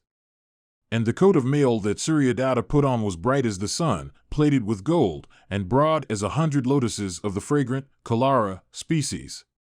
And the coat of mail that Virata's eldest son, the heroic Sanksha, put on was impenetrable and made of burnished steel, and decked with 100 eyes of gold. And it was thus that those godlike and mighty warriors by hundreds, furnished with weapons, and eager for battle, each donned his corslet. And then they yoked unto their excellent cars of white-hue steeds equipped in mail. And then was hoisted Matsya's glorious standard on his excellent car decked with gold and resembling the sun or the moon in its effulgence. And other Kshatriya warriors also raised on their respective cars gold-decked standards of various shapes and devices. And King Matsya then addressed his brother Satanika born immediately after him, saying, Kanka and Vallava and Tantripala and Damagranthi of great energy will, as it appears to me, fight, without doubt. Give thou unto them cars furnished with banners, and let them case their persons in beautiful coats of mail that should be both invulnerable and easy to wear. And let them also have weapons, bearing such martial forms, and possessed of arms resembling the trunk of mighty elephants. I can never persuade myself that they cannot fight. Hearing these words of the king, Satanika, O monarch, immediately ordered cars for those sons of Pritha, viz., the royal Yudhisthira, and Bhima, and Nakula, and Sahadeva, and commanded by the king, the charioteers, with cheerful hearts and keeping loyalty in view, very soon got cars ready for the Pandavas. And those repressors of foes then donned those beautiful coats of mail, invulnerable and easy to wear, that Virata had ordered for those heroes of spotless fame. And mounted on cars yoked with good steeds, those smiters of hostile ranks, those foremost of men, the sons of Pritha, set out with cheerful hearts. Indeed, those mighty warriors skilled in fight, those bulls of the Kuru race and sons of Pandu, those 4 heroic brothers possessed of prowess and capable of being baffled, mounting on cars decked with gold, together set out, following Virata's wake. And infuriate elephants of terrible mane, full 60 years of age, with shapely tusks and rent temples and juice trickling down and looking, on that account, like cloud pouring rain and mounted by trained warriors skilled in fight, followed the king like unto moving hills. And the principal warriors of Matsya who cheerfully followed the king had 8,000 cars, 1,000 elephants and 60,000 horses.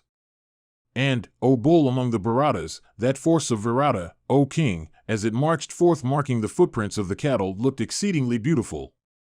And on its march that foremost of armies owned by Virata, crowded with soldiers armed with strong weapons, and abounding in elephants, horses, and cars, looked really splendid. Footnotes 55:1 bagasses lit, each in its proper place. It may also mean, according to their respective division. 56:1 Kalyanapadalam is explained by Nilkantha to mean Savarna Patachchadadam. 56:2 One of the generals of Virata. Mahabharata, Book 4, Section 32. Vyasa said, marching out of the city, those heroic smiters the Matsyas, arrayed in order of battle, overtook the Trigartas when the sun had passed the meridian. And both excited to fury and both desirous of having the king, the mighty Trigartas and the Matsyas, irrepressible in battle, sent up loud roars. And then the terrible and infuriate elephants ridden over by the skillful combatants of both sides were urged on with spiked clubs and hooks. And the encounter, O king, that took place when the sun was low in the horizon, between the infantry and cavalry and chariots and elephants of both parties, was like unto that of old between the gods and the Asuras, terrible and fierce and sufficient for making one's hair stand on end and calculated to increase the population of Yama's kingdom. And as the combatants rushed against one another, smiting and slashing, thick clouds of dust began to rise, so that nothing could be discovered. And covered with the dust raised by the contending armies, birds began to drop down on the earth. And the sun himself disappeared behind the thick cloud of arrows shot, and the firmament looked bright as if with myriads of the fireflies. And shifting their bows, the staves of which were decked with gold, from one hand to another, those heroes began to strike each other down, discharging their arrows right and left. And cars encountered cars, and foot soldiers fought with foot soldiers, and horsemen with horsemen, and elephants with mighty elephants. And they furiously encountered one another with swords and axes, bearded darts and javelins, and iron clubs. And although, O king, those mighty armed warriors furiously assailed one another in that conflict, yet neither party succeeded in prevailing over the other. And severed heads, some with beautiful noses, some with upper lips deeply gashed, some decked with earrings, and some divided with wounds about the well-trimmed hair were seen rolling on the ground covered with dust. And soon the field of battle was overspread with the limbs of Kshatriya warriors, cut off by means of arrows and lying like trunks of sala trees. And scattered over with heads decked in earrings, and sandal-besmeared arms looking like the bodies of snakes, the field of battle became exceedingly beautiful. And as cars encountered cars, and horsemen encountered horsemen, and foot soldiers fought with foot soldiers, and elephants met with elephants, the frightful dust soon became drenched with torrents of blood. And some amongst the combatants began to swoon away, and the warriors began to fight reckless of consideration of humanity, friendship, and relationship. And both their course and sight obstructed by the arrowy shower, vultures began to alight on the ground. But although those strong-armed combatants furiously fought with one another, yet the heroes of neither party succeeded in routing their antagonists. And Satanica having slain a full 100 of the enemy, and Visalaksha full 400, both those mighty warriors penetrated into the heart of the great Trigarta host. And having entered into the thick of the Trigarta host, those famous and mighty heroes began to deprive their antagonists of their senses by causing a closer conflict to set in, a conflict in which the combatants seized one another by the hair and tore one another with their nails. And eyeing the point where the cars of the Trigartas had been mustered in strong numbers, those heroes at last directed their attack towards it. And that foremost of car warriors, King Virata also, with Suryadatta in his van and Madaraksha in his rear, having destroyed in that conflict 500 cars, 800 horses, and 5 warriors on great cars, displayed various skillful maneuvers on his car on that field of battle. And at last the king came upon the ruler of the Trigartas mounted on a golden chariot. And those high-souled and powerful warriors, desirous of fighting, rushed roaring against each like 2 bulls in a cow-pen. Then that bull among men, irrepressible in battle, Suserman, the king of the Trigartas, challenged Matsya to a single combat on car. Then those warriors excited to fury rushed against each other on their cars, and began to shower their arrows upon each other like clouds pouring torrents of rain. And enraged with each other, those fierce warriors, both skilled in weapons, both wielding swords and darts and maces, then moved about, on the field of battle, assailing each other with whetted arrows. Then King Virata pierced Suserman with 10 shafts, and each of his 4 horses also with 5 shafts. And Suserman also, irresistible in battle and conversant with fatal weapons, pierced King of Matsya with 50 whetted shafts. And then, O mighty monarch, in consequence of the dust on the field of battle, the soldiers of both Suserman and Matsya's king could not distinguish one another. Footnotes 58:1 Some differences of reading are noticeable here. For Yasaswano some texts read Manaswino, and for Vahusam Ravthalvawan Rambhat, and for Nakanakirathirati. 58:2 Some texts read Ganabiva for Ganarva. The latter is unquestionably better in form. Mahabharata, Book 4, Section 33. Vaisampayana said, Then, O Bharata, when the world was enveloped in dust and the gloom of night, the warriors of both sides, without breaking the order of battle, desisted for a while. And then, dispelling the darkness, the moon arose, illumining the night and gladdening the hearts of the Kshatriya warriors. And when everything became visible, the battle once more began. And it raged on so furiously that the combatants could not distinguish one another. And then Trigarta's lord, Suserman with his younger brother, and accompanied by all his cars, rushed towards the king of Matsya. And descending from their cars, those bulls among Kshatriyas, the royal brothers, mace in hand, rushed furiously towards the cars of the foe. And the hostile hosts fiercely assailed each other with maces and swords and scimitars, battle-axes and bearded darts with keen edges and points of excellent temper. And King Suserman, the lord of the Trigartas, having by his energy oppressed and defeated the whole army of the Matsyas, impetuously rushed towards Virata himself endued with great energy.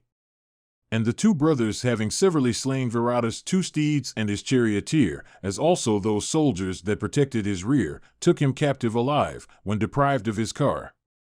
Then afflicting him sorely, like a lustful man afflicting a defenseless damsel, Suserman placed Virata on his own car, and speedily rushed out of the field. And when the powerful Virata, deprived of his car, was taken captive, the Matsyas, harassed solely by the Trigartas, began to flee in fear in all directions. And beholding them panic-stricken, Kunti's son, Yudhisthira, addressed that subduer of foes, the mighty armed Bhima, saying, The king of the Matsyas hath been taken by the Trigartas. Do thou, O mighty armed one, rescue him, so that he may not fall under the power of the enemy. As we have lived happily in Virata city, having every desire of ours gratified, it behoveth thee, O Bhimasena, to discharge that debt by liberating the king. Thereat Bhimasena replied, I will liberate him, O king, at thy command. Mark the feat I achieve, today, in battling with the foe, relying solely on the might of my arms. Do thou, O king, stay aside, along with our brothers, and witness my prowess today. Uprooting this mighty tree of huge trunk looking like a mace, I will rout the enemy. Vyasa continued, beholding Bhima casting his eyes on that tree like a mad elephant, the heroic king Yudhisthira the just spake unto his brother, saying, Do not, O Bhima, commit such a rash act. Let the tree stand there. Thou must not achieve such feats in a superhuman manner by means of that tree, for if thou dost, the people, O Virata, will recognize thee and say, This is Bhima. Take thou, therefore, some human weapon such as a bow, and arrows, or a dart, or a sword, or a battle-axe. And taking therefore, O Bhima, some weapon that is human, liberate thou the king without giving anybody the means of knowing thee truly. The twins endued with great strength will defend thy wheels. Fighting together, O child, liberate the king of the Matsyas. Vyasa continued, thus addressed, the mighty Bhimasena, endued with great speed, quickly took up an excellent bow and impetuously shot from it a shower of arrows, thick as the downpour of a rain-charged cloud. And Bhima then rushed furiously toward Suserman of terrible deeds, and assuring Virata with the words, O good king, said unto the lord of the Trigartas, Stay! Stay! Seeing Bhima like unto Yama himself in his rear, saying, Stay! Stay! Do thou witness this mighty feat, this combat that is at hand. The bull among warriors, Suserman, seriously considered the situation, and taking up his bow turned back, along with his brothers. Within the twinkling of an eye, Bhima destroyed those cars that sought to oppose him. And soon again hundreds of thousands of cars, and elephants, and horses, and horsemen, and brave and fierce bowmen were overthrown by Bhima in the very sight of Virata. And the hostile infantry also began to be slaughtered by the illustrious Bhima, mace in hand. And beholding that terrible onslaught, Suserman, irrepressible in fight, thought within himself, My brother seems to have already succumbed in the midst of his mighty host. Is my army going to be annihilated? And drawing his bowstring to his ear, Suserman then turned back and began to shoot keen-edged shafts incessantly. And seeing the Pandavas return to the charge on their car, the Matsya warriors of mighty host, urging on their steeds, shot excellent weapons for grinding the Trigarta soldiers. And Virata's son also, exceedingly exasperated, began to perform prodigious feats of valor. And Kunti's son Yudhisthira slew 1,000 of the foe, and Bhima showed the abode of Yama unto 7,000. And Nakula sent 700 to their last account by means of his shafts. And powerful Sahadeva also, commanded by Yudhisthira, slew 300 brave warriors. And having slain such numbers, that fierce and mighty warrior, Yudhisthira, with weapons upraised, rushed against Suserman. And rushing impetuously at Suserman, that foremost of car warriors, King Yudhisthira, assailed him with volleys of shafts. And Suserman also, in great rage, quickly pierced Yudhisthira with 9 arrows, and each of his 4 steeds with 4 arrows. Then, O king, Kunti's son Bhima of quick movements, approaching Suserman, crushed his steeds. And having slain also those soldiers that protected his rear, he dragged from the car his antagonist's charioteer to the ground. And seeing the king of Trigarta's car without a driver, the defender of his car wheels, the famous and brave Madaraksha speedily came to his aid. And thereat, leaping down from Suserman's car, and securing the latter's mace, the powerful Virata ran in pursuit of him. And though old, he moved on the field, mace in hand, even like a lusty youth. And beholding Suserman flee, Bhima addressed him, saying, Desist, O prince. This flight of thine is not proper. With this prowess of thine, how couldst thou wish to carry off the cattle by force? How also, forsaking thy follower, dost thou droop so amidst foes? Thus addressed by Pritha's son, the mighty Suserman, that lord of countless cars, saying unto Bhima, Stay! Stay! Suddenly turned round and rushed at him. Then Bhima, the son of Pandu, leaping down from his car, as he alone could do, rushed forward with great coolness, desirous of taking Susurman's life. And desirous of seizing Trigarda's king advancing towards him, the mighty Bhimasena rushed impetuously towards him, even like a lion rushing at a small deer. And advancing impetuously, the mighty armed Bhima seized Susurman by the hair, and lifting him up in wrath, dashed him down on the ground. And as he lay crying in agony, the mighty armed Bhima kicked him at the head, and placing his knee on his breast dealt him severe blows. And sorely afflicted with that kicking, the king of Trigardas became senseless.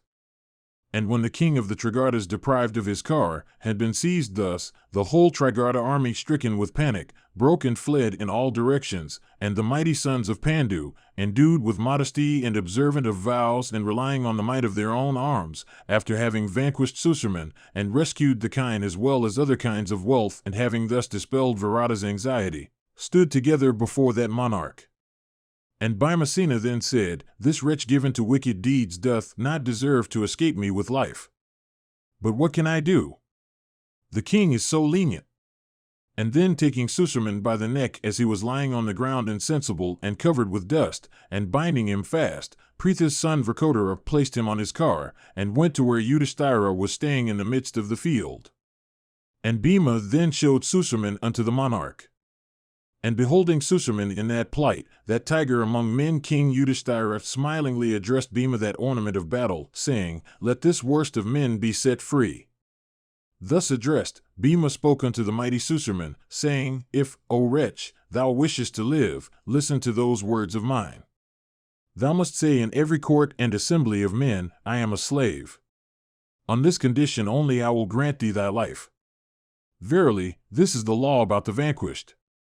Thereupon his elder brother affectionately addressed Bhima, saying, "If thou regardest us as an authority, liberate this wicked wight.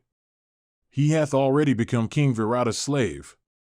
And turning then to Susurman, he said, "Thou art freed. Go thou a free man, and never act again in this way." Footnotes 59:1. The word in the original is muhurta, equal to 48 minutes. Nilkantha points out very ingeniously that the night being the 7th of the dark fortnight, the moon would not rise till after 14 dandas from the hour of sunset, a danda being equal to 24 minutes. A muhurta, therefore, implies not 48 minutes exactly, but some time. 60:1. Samvikshayanam. Nilkantha explains sama as a word spoken by Bhima for assuring the captive Virata, and vikshya as assuring or consoling by a glance. Perhaps this is right. 61:1. The adjective Bhimasankasas, as explained by Nilkantha, is in this sense, quoting the celebrated simile of Valmiki. Mahabharata, Book 4, Section 34. Vaisampayana said, thus addressed by Yudhisthira, Susurman was overwhelmed with shame and hung down his head. And liberated from slavery, he went to King Virata, and having saluted the monarch, took his departure. And the Pandavas, also replying on the might of their own arms, and endued with modesty and observant of vows, having slain their enemies and liberated Susurman, passed that night happily on the field of battle. And Virata gratified those mighty warriors, the sons of Kunti, possessed of superhuman prowess with wealth and honor. And Virata said, "All these gems of mine are now as much mine as yours. Do ye according to your pleasure live here happily? And ye smiter of foes in battle, I will bestow on you damsels decked with ornaments, wealth and plenty, and other things that ye may like. Delivered from perils today by your prowess, I am now crowned with victory. Do ye all become the lords of the Matsyas?" Vaisampayana continued, and when the king of the Matsyas had addressed them thus, those descendants of the Kurus with Yudhisthira at their head, joining their hands, severally replied unto him, saying, "We are well pleased with all that thou sayest, O monarch. We, however, have been much gratified that thou hast today been freed from thy foes." Thus answered that foremost of kings, Virata the lord of the Matsyas, again addressed Yudhisthira, saying, "Come, we will install thee in sovereignty of the Matsyas. And we will also bestow on thee things that are rare on earth and are objects of desire, for thou deservest everything at our hands. O foremost of Brahmanas of the Vyagra order, I will bestow on thee gems and kine and gold and rubies and pearls. I bow unto thee. It is owing to thee that I once more behold today my sons and kingdom. Afflicted and threatened as I had been with disaster and danger, it is through thy prowess that I have not succumbed to the foe." Then Yudhisthira again addressed the Matsyas, saying, "Well pleased are we with the delightful words that thou hast spoken. Mayst thou be ever happy, always practicing humanity towards all creatures. Let messengers now, at thy command, speedily repair into the city, in order to communicate the glad tidings to our friends, and proclaim thy victory." Hearing these words of him, King Matsya ordered the messengers, saying, "Do ye repair to the city and proclaim my victory in battle. And let damsels and courtesans, decked in ornaments, come out of the city with every kind of musical instruments." Hearing this command uttered by the king of the Matsyas, the men, laying the mandate on their head, all departed with cheerful hearts. And having repaired to the city that very night, they proclaimed at the hour of sunrise the victory of the king about the city gates. Mahabharata, Book 4, Section 35. Vyasa said, when the king of the Matsyas, anxious of recovering the kine, had set out in pursuit of the Trigartas, Duryodhana with his counselors invaded the dominions of Virata. And Bhishma and Drona, and Karna, and Kripa acquainted with the best of weapons, Aswathaman, and Suvala's son, and Dusasana, O Lord of men, and Vivangsati and Vikarna and Chitrasena endued with great energy, and Dharmaka and Dusaha, these and many other great warriors, coming upon the Matsya dominion speedily drove off the cowherds of King Virata and forcibly took away the kine. And the Kauravas, surrounding all sides with a multitude of cars, seized 60,000 of kine. And loud was the yell of woe set up by the cowherds smitten by those warriors in that terrible conflict. And the chief of the cowherds, greatly affrighted, speedily mounted on a chariot and set out for the city, bewailing in affliction. And entering the city of the king, he proceeded to the place, and speedily alighting from the chariot, got in for relating what had happened. And beholding the proud son of Matsya, named Bhumanjaya, he told him everything about the seizure of the royal kine. And he said, "The Kauravas are taking away 60,000 kine. Rise, therefore, O enhancer of the kingdom's glory, for branding back thy cattle. O prince, if thou art desirous of achieving the kingdom's good, set out thyself without loss of time. Indeed, the king of the Matsyas left thee in the empty city. The king, thy father, boasteth of thee in court, saying, My son, equal unto me, is a hero and is the supporter of, the glory of, my race. My son is a warrior skilled in arrows and weapons, and is always possessed of great courage. Oh, let the words of that lord of men be true. O chief of herd owners, bring thou back the kine after vanquishing the Kurus, and consume thou their troops with the terrific energy of thy arrows. Do thou, like a leader of elephants rushing at a herd, pierce the ranks of the foe with straight arrows of golden wings, discharged from thy bow. Thy bow is even like a veena. Its two ends represent the ivory pillows, its string, the main cord, its staff, the fingerboard, and the arrows shot from it musical notes. Do thou strike in the midst of the foe that veena of musical sound. Let thy steeds, O Lord, of silvery hue, be yoked unto thy car, and let thy standard be hoisted, bearing the emblem of the golden lion. Let thy keen-edged arrows, endued with wings of gold, shot by thy strong arms, obstruct the path of those kings and eclipse the very sun.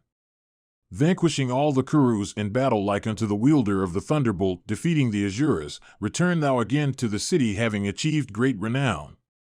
Son of Matsya's king, thou art the sole refuge of this kingdom, as that foremost of virtuous warriors, Arjuna, is of the sons of Pandu. Even like Arjuna of his brothers, thou art, without doubt, the refuge of those dwelling within these dominions. Indeed, we, the subject of this realm, have our protector in thee." Vyasa continued, thus addressed by the cowherd in the presence of the females, and words breathing courage, the prince indulging in self-commendation within the female apartments, spoke these words. Footnotes 63:1 To understand the comparison would require in the reader a knowledge of the mechanism of the Indian veena. Briefly, the veena consists of a bamboo of about cubits attached to two gourds towards its ends. Along the bamboo, which serves the purpose of a fingerboard, is the main cord and several thinner wires. All these pass over a number of frets, 2.5 heptacords, representing the total compass of the instrument. The wires rest towards their ends on two pieces of ivory called upadanas in Sanskrit or swaris in Urdu. Mahabharata, Book 4, Section 36. Yudhisthira said, "Firm as I am in the use of the bow, I would set out this very day in the track of the kine if only some one skilled in the management of horses becomes my charioteer. I do not, however, know the man who may be my charioteer. Look ye, therefore, without delay, for a charioteer for me that am prepared for starting. My own charioteer was slain in the great battle that was fought from day to day for a whole month or at least for 28 nights. As soon as I get another person conversant with the management of the steeds, I will immediately set out, hoisting high my own standard. Penetrating into the midst of the hostile army abounding with elephants and horses and chariots, I will bring back the kine, having vanquished the Kurus who are feeble in strength and weak in weapons. Like a second wielder of the thunderbolt terrifying the Pandavas, I will bring back the kine this very moment, affrighting in battle Duryodhana and Bhima and Karna and Kripa and Drona with his son, and other mighty bowmen assembled for fight. Finding none to oppose, the Kurus are taking away the kine. What can I do when I am not there? The assembled Kurus shall witness my prowess today. And they shall say unto one another, Is it Arjuna himself who is opposing us?" Vyasa continued, having heard these words spoken by the prince, Arjuna, fully acquainted with the import of everything, after a little while cheerfully spake in private unto his dear wife of faultless beauty, Krishna, the princess of Panchala, Draupadi's daughter of slender make, sprung from the sacrificial fire and endued with the virtues of truthfulness and honesty and ever attentive to the good of her husbands. And the hero said, "Do thou, O beauteous one, at my request say unto Yudhisthira without delay, this Virata was formerly the accomplished resolute charioteer of Pandu's son, Arjuna. Tried in many a great battle, even he will be thy charioteer." Vyasa continued, hearing these words uttered by the prince over and over again in the midst of the women, Panchali could not quietly bear those allusions to Vibhatsu. And bashfully stepping out from among the women, the poor princess of Panchala gently spake unto him these words. The handsome youth, looking like a mighty elephant and known by the name of Virata, was formerly the charioteer of Arjuna. A disciple of that illustrious warrior, and inferior to none in use of the bow, he was known to me while I was living with the Pandavas. It was by him that the reins were held of Arjuna's excellent steeds when Agni consumed the forest of Khandava. It was with him as charioteer that Partha conquered all creatures at Khandavaprastha. In fact, there is no charioteer equal unto him. Yudhisthira said, "Thou knowest, O Sarandri, this youth. Thou knowest, what this one of the neuter sex may or may not be. I cannot, however, O blessed one, myself request Virata to hold the reins of my horses." Draupadi said, "Virata, O hero, will without doubt obey the words of thy younger sister, that damsel of graceful hips. If he consents to be thy charioteer, thou wilt, without doubt, return, having vanquished the Kurus and rescued thy kine." Thus addressed by the Sarandri, Yudhisthira spake unto his sister, "Go thyself, O thou of faultless beauty, and bring Virata hither." And dispatched by her brother, she hastily repaired to the dancing hall where that strong-armed son of Pandu was staying in disguise. Footnotes 65:1 Some read Kanayasi for Vavyasi. Both words are the same, and mean the same thing. Mahabharata, Book 4, Section 37. Vyasa said, thus dispatched by her elder brother, the far-famed daughter of King Matsya, adorned with a golden necklace, ever obedient to her brother and possessed of a waist slender as that of the wasp, endued with the splendor of Lakshmi herself, decked with the plumes of the peacock of slender make and graceful limbs, her hips encircled by a zone of pearls, her eyelashes slightly curved, and her form endued with every grace, hastily repaired to the dancing hall like a flash of lightning rushing towards a mass of dark clouds. And the faultless and auspicious daughter of Virata, of fine teeth and slender waist, of thighs close unto each other and each like the trunk of an elephant, her person embellished with an excellent garland, sought the son of Pritha like a she-elephant seeking her mate. And like unto a precious gem or the very embodiment of prosperity of Indra, of exceeding beauty and large eyes, that charming and adored and celebrated damsel saluted Arjuna. And saluted by her, Partha asked that maiden of close thighs and golden complexion, saying, "What brings thee hither, a damsel decked in a necklace of gold?" Why art thou in such a hurry, O gazelle-eyed maiden? Why is thy face, O beauteous lady, so cheerless? Tell me all this without delay. Vyasa continued, beholding, O king, his friend, the princess of large eyes, in that plight, her friend, Arjuna, cheerfully inquired of her, in these words, the cause of her arrival there and then. And having approached that bull among men, the princess, standing in the midst of her female attendants, the displaying proper modesty, addressed him, saying, The kine of this realm, O Virata, are being driven away by the Kurus, and it is to conquer them that my brother will set out bow in hand. Not long ago his own charioteer was slain in battle, and there is none equal unto the one slain that can act as my brother's charioteer. And unto him striving to obtain a charioteer, Sarandri, O Virata, hath spoken about thy skill in the management of steeds. Thou wert formerly the favorite charioteer of Arjuna, and it was with thee that that bull among the sons of Pandu had alone subjugated the whole earth. Do thou, therefore, O Virata, act as the charioteer of my brother. By this time, our kine have surely been driven away by the Kurus to a great distance. Requested by me, if thou dost not act up to my words, I who am asking this service of thee out of affection, will give up my life. Thus addressed by this friend of graceful hips, that oppressor of foes, endued with immeasurable prowess, went into the prince's presence. And like unto a she-elephant running after her young one, the princess possessed of large eyes followed that hero advancing with hasty steps like unto an elephant with rent temples. And beholding him from a distance, the prince himself said, With thee as his charioteer, Dhananjaya the son of Kunti had gratified Agni at the Pandava forest and subjugated the whole world. The Sarandri hath spoken of thee to me. She knoweth the Pandavas. Do thou, therefore, O Virata, hold, as thou didst, the reins of my steeds, desirous as I am of riding with the Kurus and rescuing my bovine wealth. Thou wert formerly the beloved charioteer of Arjuna, and it was with thee that that bull among the sons of Pandu had alone subjugated the whole earth. Thus addressed, Virata replied unto the prince, saying, What ability have I to act as a charioteer in the field of battle? If it is song or dance of musical instruments or such other things, I can entertain thee therewith, but where is my skill for becoming a charioteer? Yudhisthira said, O Virata, be thou a singer or a dancer, hold thou, for the present, without loss of time, the reins of my excellent steeds, mounting upon my car. Vyasa continued, although that oppressor of foes, the son of Pandu, was acquainted with everything, yet in the presence of Yudhisthira, he began to make many mistakes for the sake of fun. And when he sought to put the coat of mail on his body by raising it upwards, the large-eyed maidens, beholding it, burst out into a loud laughter. And seeing him quite ignorant of putting on armor, Yudhisthira himself equipped Virata with a costly coat of mail.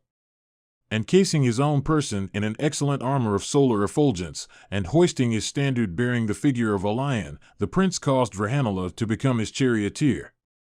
And with Virata to hold his reins, the hero set out, taking with him many costly bows and a large number of beautiful arrows. And his friend, Yudhisthira and her maidens then said unto Virata, Do thou, O Virata, bring for our dolls, when thou comest back, various kinds of good and fine cloths after vanquishing the Kurus assembled for battle, of whom Bhima and Drona are foremost. Thus addressed, Partha the son of Pandu, in a voice deep as the roar of the clouds, smilingly said unto that bevy of fair maidens, If thus Yudhisthira can vanquish those mighty warriors in battle, I will certainly bring excellent and beautiful cloths. Vyasa continued, having said these words, the heroic Arjuna urged the steeds towards the Kuru army over which floated innumerable flags. Just, however, as they were starting, elderly dames and maidens, and brahmanas of rigid vows, beholding Yudhisthira seated on his excellent car with Virata as charioteer and under that great banner hoisted on high, walked round the car to bless the hero. And the women said, Let the victory that Arjuna treading like a bull had achieved of old on the occasion of burning the forest of Pandava be thine, O Virata, when thou encounterest the Kurus today with Prince Yudhisthira. Footnotes 66:1 Vedivalanya Mudhyavedi in this connection means a wasp and not, as explained by Malanatha in his commentary of the Kumarsambhava, a sacrificial platform. I would remark in passing that many of the most poetic and striking adjectives in both the Raghu and the Kumarasambhava of Kalidasa are borrowed unblushingly from the Ramayana and the Mahabharata. 66:2 Padma Patrabhanibha may also mean of the splendor of the gem called Marakata. Nilkantha, however, shows that this would militate against the adjective Kankojwalatwam below. 66:3 The princess being of the complexion of burnished gold and Arjuna dark as a mass of clouds, the comparison is exceedingly appropriate. The Vaishnava poets of Bengal never tire of this simile in speaking of Radha and Krishna in the groves of Vrindavana. 66:4 The words in the original is pranayam, lit. Love. Nilkantha, however, explains it as meaning modesty, humility. I think Nilkantha is right. The relations between Arjuna and the princess were like those between father and daughter. Mahabharata, Book 4, Section 38.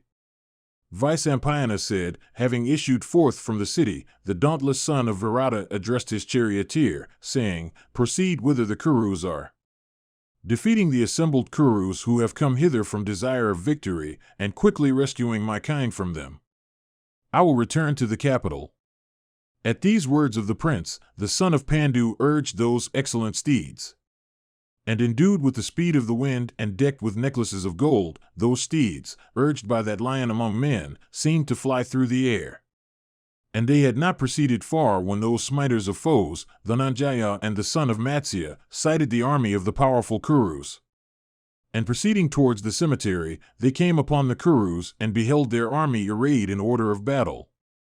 And that large army of theirs looked like the vast sea or a forest of innumerable trees moving through the sky. And then was seen, O best among the Kurus, the dust raised by that moving army which reached the sky and obstructed the sight of all creatures. And beholding that mighty host abounding in elephants, horses, and chariots, and protected by Karna and Duryodhana and Kripa and Santanu's son, and that intelligent and great bowman Drona, with his son, Aswathaman, the son of Virata, agitated with fear and the bristles on his body standing on their ends, thus spake unto Partha, I dare not fight with the Kurus. See, the bristles on my body have stood on their ends. I am incapable of battling with this countless host of the Kurus, abounding in the heroic warriors, that are extremely fierce and difficult of being vanquished even by the celestials. I do not venture to penetrate into the army of the Bharatas, consisting of terrible bowmen and abounding in horses and elephants and cars and foot soldiers and banners. My mind is too much perturbed by the very sight of the foe on the field of battle, on which stand Drona and Bhishma and Kripa and Karna and Vivangsati and Aswathaman and Vikarna and Samadati and Valaka and the heroic king Duryodhana, also that foremost of car warriors, and many other splendid bowmen, all skilled in battle. My hairs have stood on their ends, and I am fainting with fear at the very sight of these smiters, the Kurus arrayed in order of battle. Vaisampayana continued, and the low-minded and foolish Yudhisthira, out of folly alone, began to bewail his fate, in the presence of the high-spirited Arjuna, disguised as his charioteer, in these words, My father hath gone out to meet the Trigartas, taking with him his whole army, leaving me in the empty city. There are no troops to assist me. Alone and a mere boy who has not undergone much exercise in arms, I am unable to encounter these innumerable warriors, and all skilled in weapons. Do thou, therefore, O Vrihanala, cease to advance. Vrihanala said, Why dost thou look so pale through fear and enhance the joy of thy foes? As yet thou hast done nothing on the field of battle with the enemy. It was thou that hadst ordered me, saying, Take me towards the Kauravas. I will, therefore, take thee, thither where those innumerable flags are. I will certainly take thee, O mighty armed one, into the midst of the hostile Kurus, prepared to fight as they are for the kind, like hawks for meat. I would do this, even if I regarded them to have come hither for battling for a much higher stake, such as the sovereignty of the earth. Having, at the time of setting out, talked before both men and women so highly of thy manliness, why wouldst thou desist from the fight? If thou shouldst return home without recapturing the kind, brave men and even women, when they meet together, will laugh at thee in derision. As regards myself, I cannot return to the city without having rescued the kind, applauded as I have been so highly by the Sarandri in respect of my skill in driving cars. It is for those praises by the Sarandri and for those words of thine also that I have come. Why should I not, therefore, give battle to the Kurus? As regards thyself, be thou still. Uttara said, let the Kurus rob the Matsyas off all their wealth. Let men and women, O Virhanala, laugh at me. Let my kind perish, let the city be a desert. Let me stand exposed before my father. Still there is no need of battle. Vaisampayana continued, saying this, that much affrighted prince decked in earring jumped down from his car, and throwing down his bow and arrows began to flee, sacrificing honor and pride. Virhanala, however, exclaimed, this is not the practice of the brave, this flight of a Kshatriya from the field of battle. Even death in battle is better than flight from fear. Having said this, Dhananjaya, the son of Kunti, coming down from that excellent car ran after that prince thus running away, his own long braid and pure red garments fluttering in the air. And some soldiers, not knowing that it was Arjuna who was thus running with his braid fluttering in the air, burst out into laughter at the sight. And beholding him thus running, the Kurus began to argue, who is this person, thus disguised like fire concealed in ashes? He is partly a man and partly a woman. Although bearing a neuter form, he yet resembleth Arjuna. His are the same head and neck, and his the same arms like unto a couple of maces. And this one's gait also is like unto his. He can be none else than Dhananjaya. As Indra is among the celestials, so Dhananjaya is among men. Who else in this world than Dhananjaya would alone come against us? Virata left a single son of his in the empty city. He hath come out from childishness and not from true heroism. It is Uttara who must have come out of the city, having, without doubt, made as a charioteer Arjuna, the son of Pritha, now living in disguise. It seems that he is now flying away in panic at sight of our army. And without doubt Dhananjaya runneth after him to bring him back. Vaisampayana continued, beholding the disguised son of Pandu, the Kauravas, O Bharata, began to indulge in these surmises, but they could not come to any definite conclusion. Meanwhile, Dhananjaya, hastily pursuing the retreating Uttara, seized him by the hair within 100 steps. And seized by Arjuna, the son of Virata began to lament most woefully like one in great affliction, and said, listen, O good Virhanala, O thou of handsome waist. Turn thou quickly the course of the car. He that liveth meeteth with prosperity. I will give thee 100 coins of pure gold and 8 lapis lazuli of great brightness set with gold, and 1 chariot furnished with a golden flagstaff and drawn by excellent steeds, and also 10 elephants of infuriate prowess. Do thou, O Virhanala, set me free. Vaisampayana continued, thus addressed, that tiger among men laughingly dragged Uttara, who was almost deprived of his senses, and who was uttering these words of lamentation towards the car. And the son of Pritha then addressed the affrighted prince who had nearly lost his senses, saying, if, O chastiser of foes, thou dost not venture to fight with enemy, come thou and hold the reins of the steeds as I fight with the foe. Protected by the might of my arms, penetrate thou yon formidable and invincible array of cars guarded by heroic and mighty warriors. Fear not, O chastiser of foes, thou art a Kshatriya and the foremost of royal princess. Why dost thou, O tiger among men, succumb in the midst of the foe? I shall surely fight with the Kurus and recover the kine, penetrating into this formidable and inaccessible array of cars. Be thou my charioteer, O best of men, I will fight with the Kurus. Thus speaking unto Uttara, the son of Virata, Vibhatsu, heretofore unconquered in battle, for a while comforted him. And then the son of Pritha, that foremost of smiters, raised on the car that fainting and reluctant prince stricken with fear. Footnotes 68:1 This sloka is not correctly printed in any of the texts that I have seen. The Burdwan Pundits read Tatsamim. This, I think, is correct, but then asasata in the singular when the other verbs are all dual seems to be correct. The poet must have used some other verb in the dual for asasata. Mahabharata, Book 4, Section 39. Vyasa said, beholding that bull among men seated on the car in the habit of a person of the third sex, driving toward the Sami tree, having taken the flying Yudhisthira up, all the great car warriors of the Kurus with Bhima and Drona at their head, became affrighted at heart, suspecting the comer to be the Nanjaya. And seeing them so dispirited and marking also the many wonderful portents, that foremost of all wielders of arms, the preceptor Drona, son of Bharadvaja, said, violent and hot are the winds that blow, showering gravels in profusion. The sky also is overcast with a gloom of ashy hue. The clouds present the strange sight of being dry and waterless. Our weapons also of various kinds are coming out of their cases. The jackals are yelling hideously affrighted at the conflagrations on all sides. The horses too are shedding tears, and our banners are trembling though moved by none. Such being the inauspicious indications seen, a great danger is at hand. Stay ye with vigilance, protect ye your own selves, and array the troops in order of battle. Stand ye, expecting a terrible slaughter, and guard ye well the kine. This mighty bowman, this foremost of all wielders of weapons, this hero that hath come in the habit of a person of the third sex, is the son of Pritha. There is no doubt of this. Then addressing Bhima, the preceptor continued, O offspring of the Ganges, apparelled as a woman, this is Kiriti called after a tree, the son of the enemy of the mountains, and having on his banner the sign of devastator of the gardens of Lanka's lord. Vanquishing us he will surely take away the kine today. This chastiser of foes is the valiant son of Pritha surnamed Savyasakan. He doth not desist from conflict even with the gods and demons combined. Put to great hardship in the forest he cometh in wrath. Taught by even Indra himself, he is like unto Indra in battle.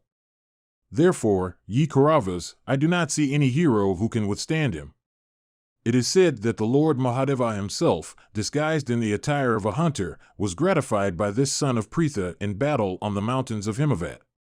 Hearing these words, Karna said, You always censure us by speaking on the virtues of Falguna. Arjuna, however, is not equal to even a full 16th part of myself or Duryodhana. And Duryodhana said, If this be Partha, O Ratheya, then my purpose hath already been fulfilled, for then, O king, if traced out, the Pandavas shall have to wander for 12 years again. Or, if this one be any other person in a eunuch's garb, I will soon prostrate him on the earth with keen-edged arrows. Vyasa continued, the son of Dhritarashtra, O chastiser of foes, having said this, Bhima and Drona and Kripa and Drona's son all applauded his manliness. Footnotes 71:1 Some texts read diptasia for diptyam. 71:2 This sloka does not occur in every text. This is a typical illustration of the roundabout way, frequently adopted by Sanskrit writers, of expressing a simple truth. The excuse in the present instance consists in Drona's unwillingness to identify the solitary hero with Arjuna in the midst of all his hearers.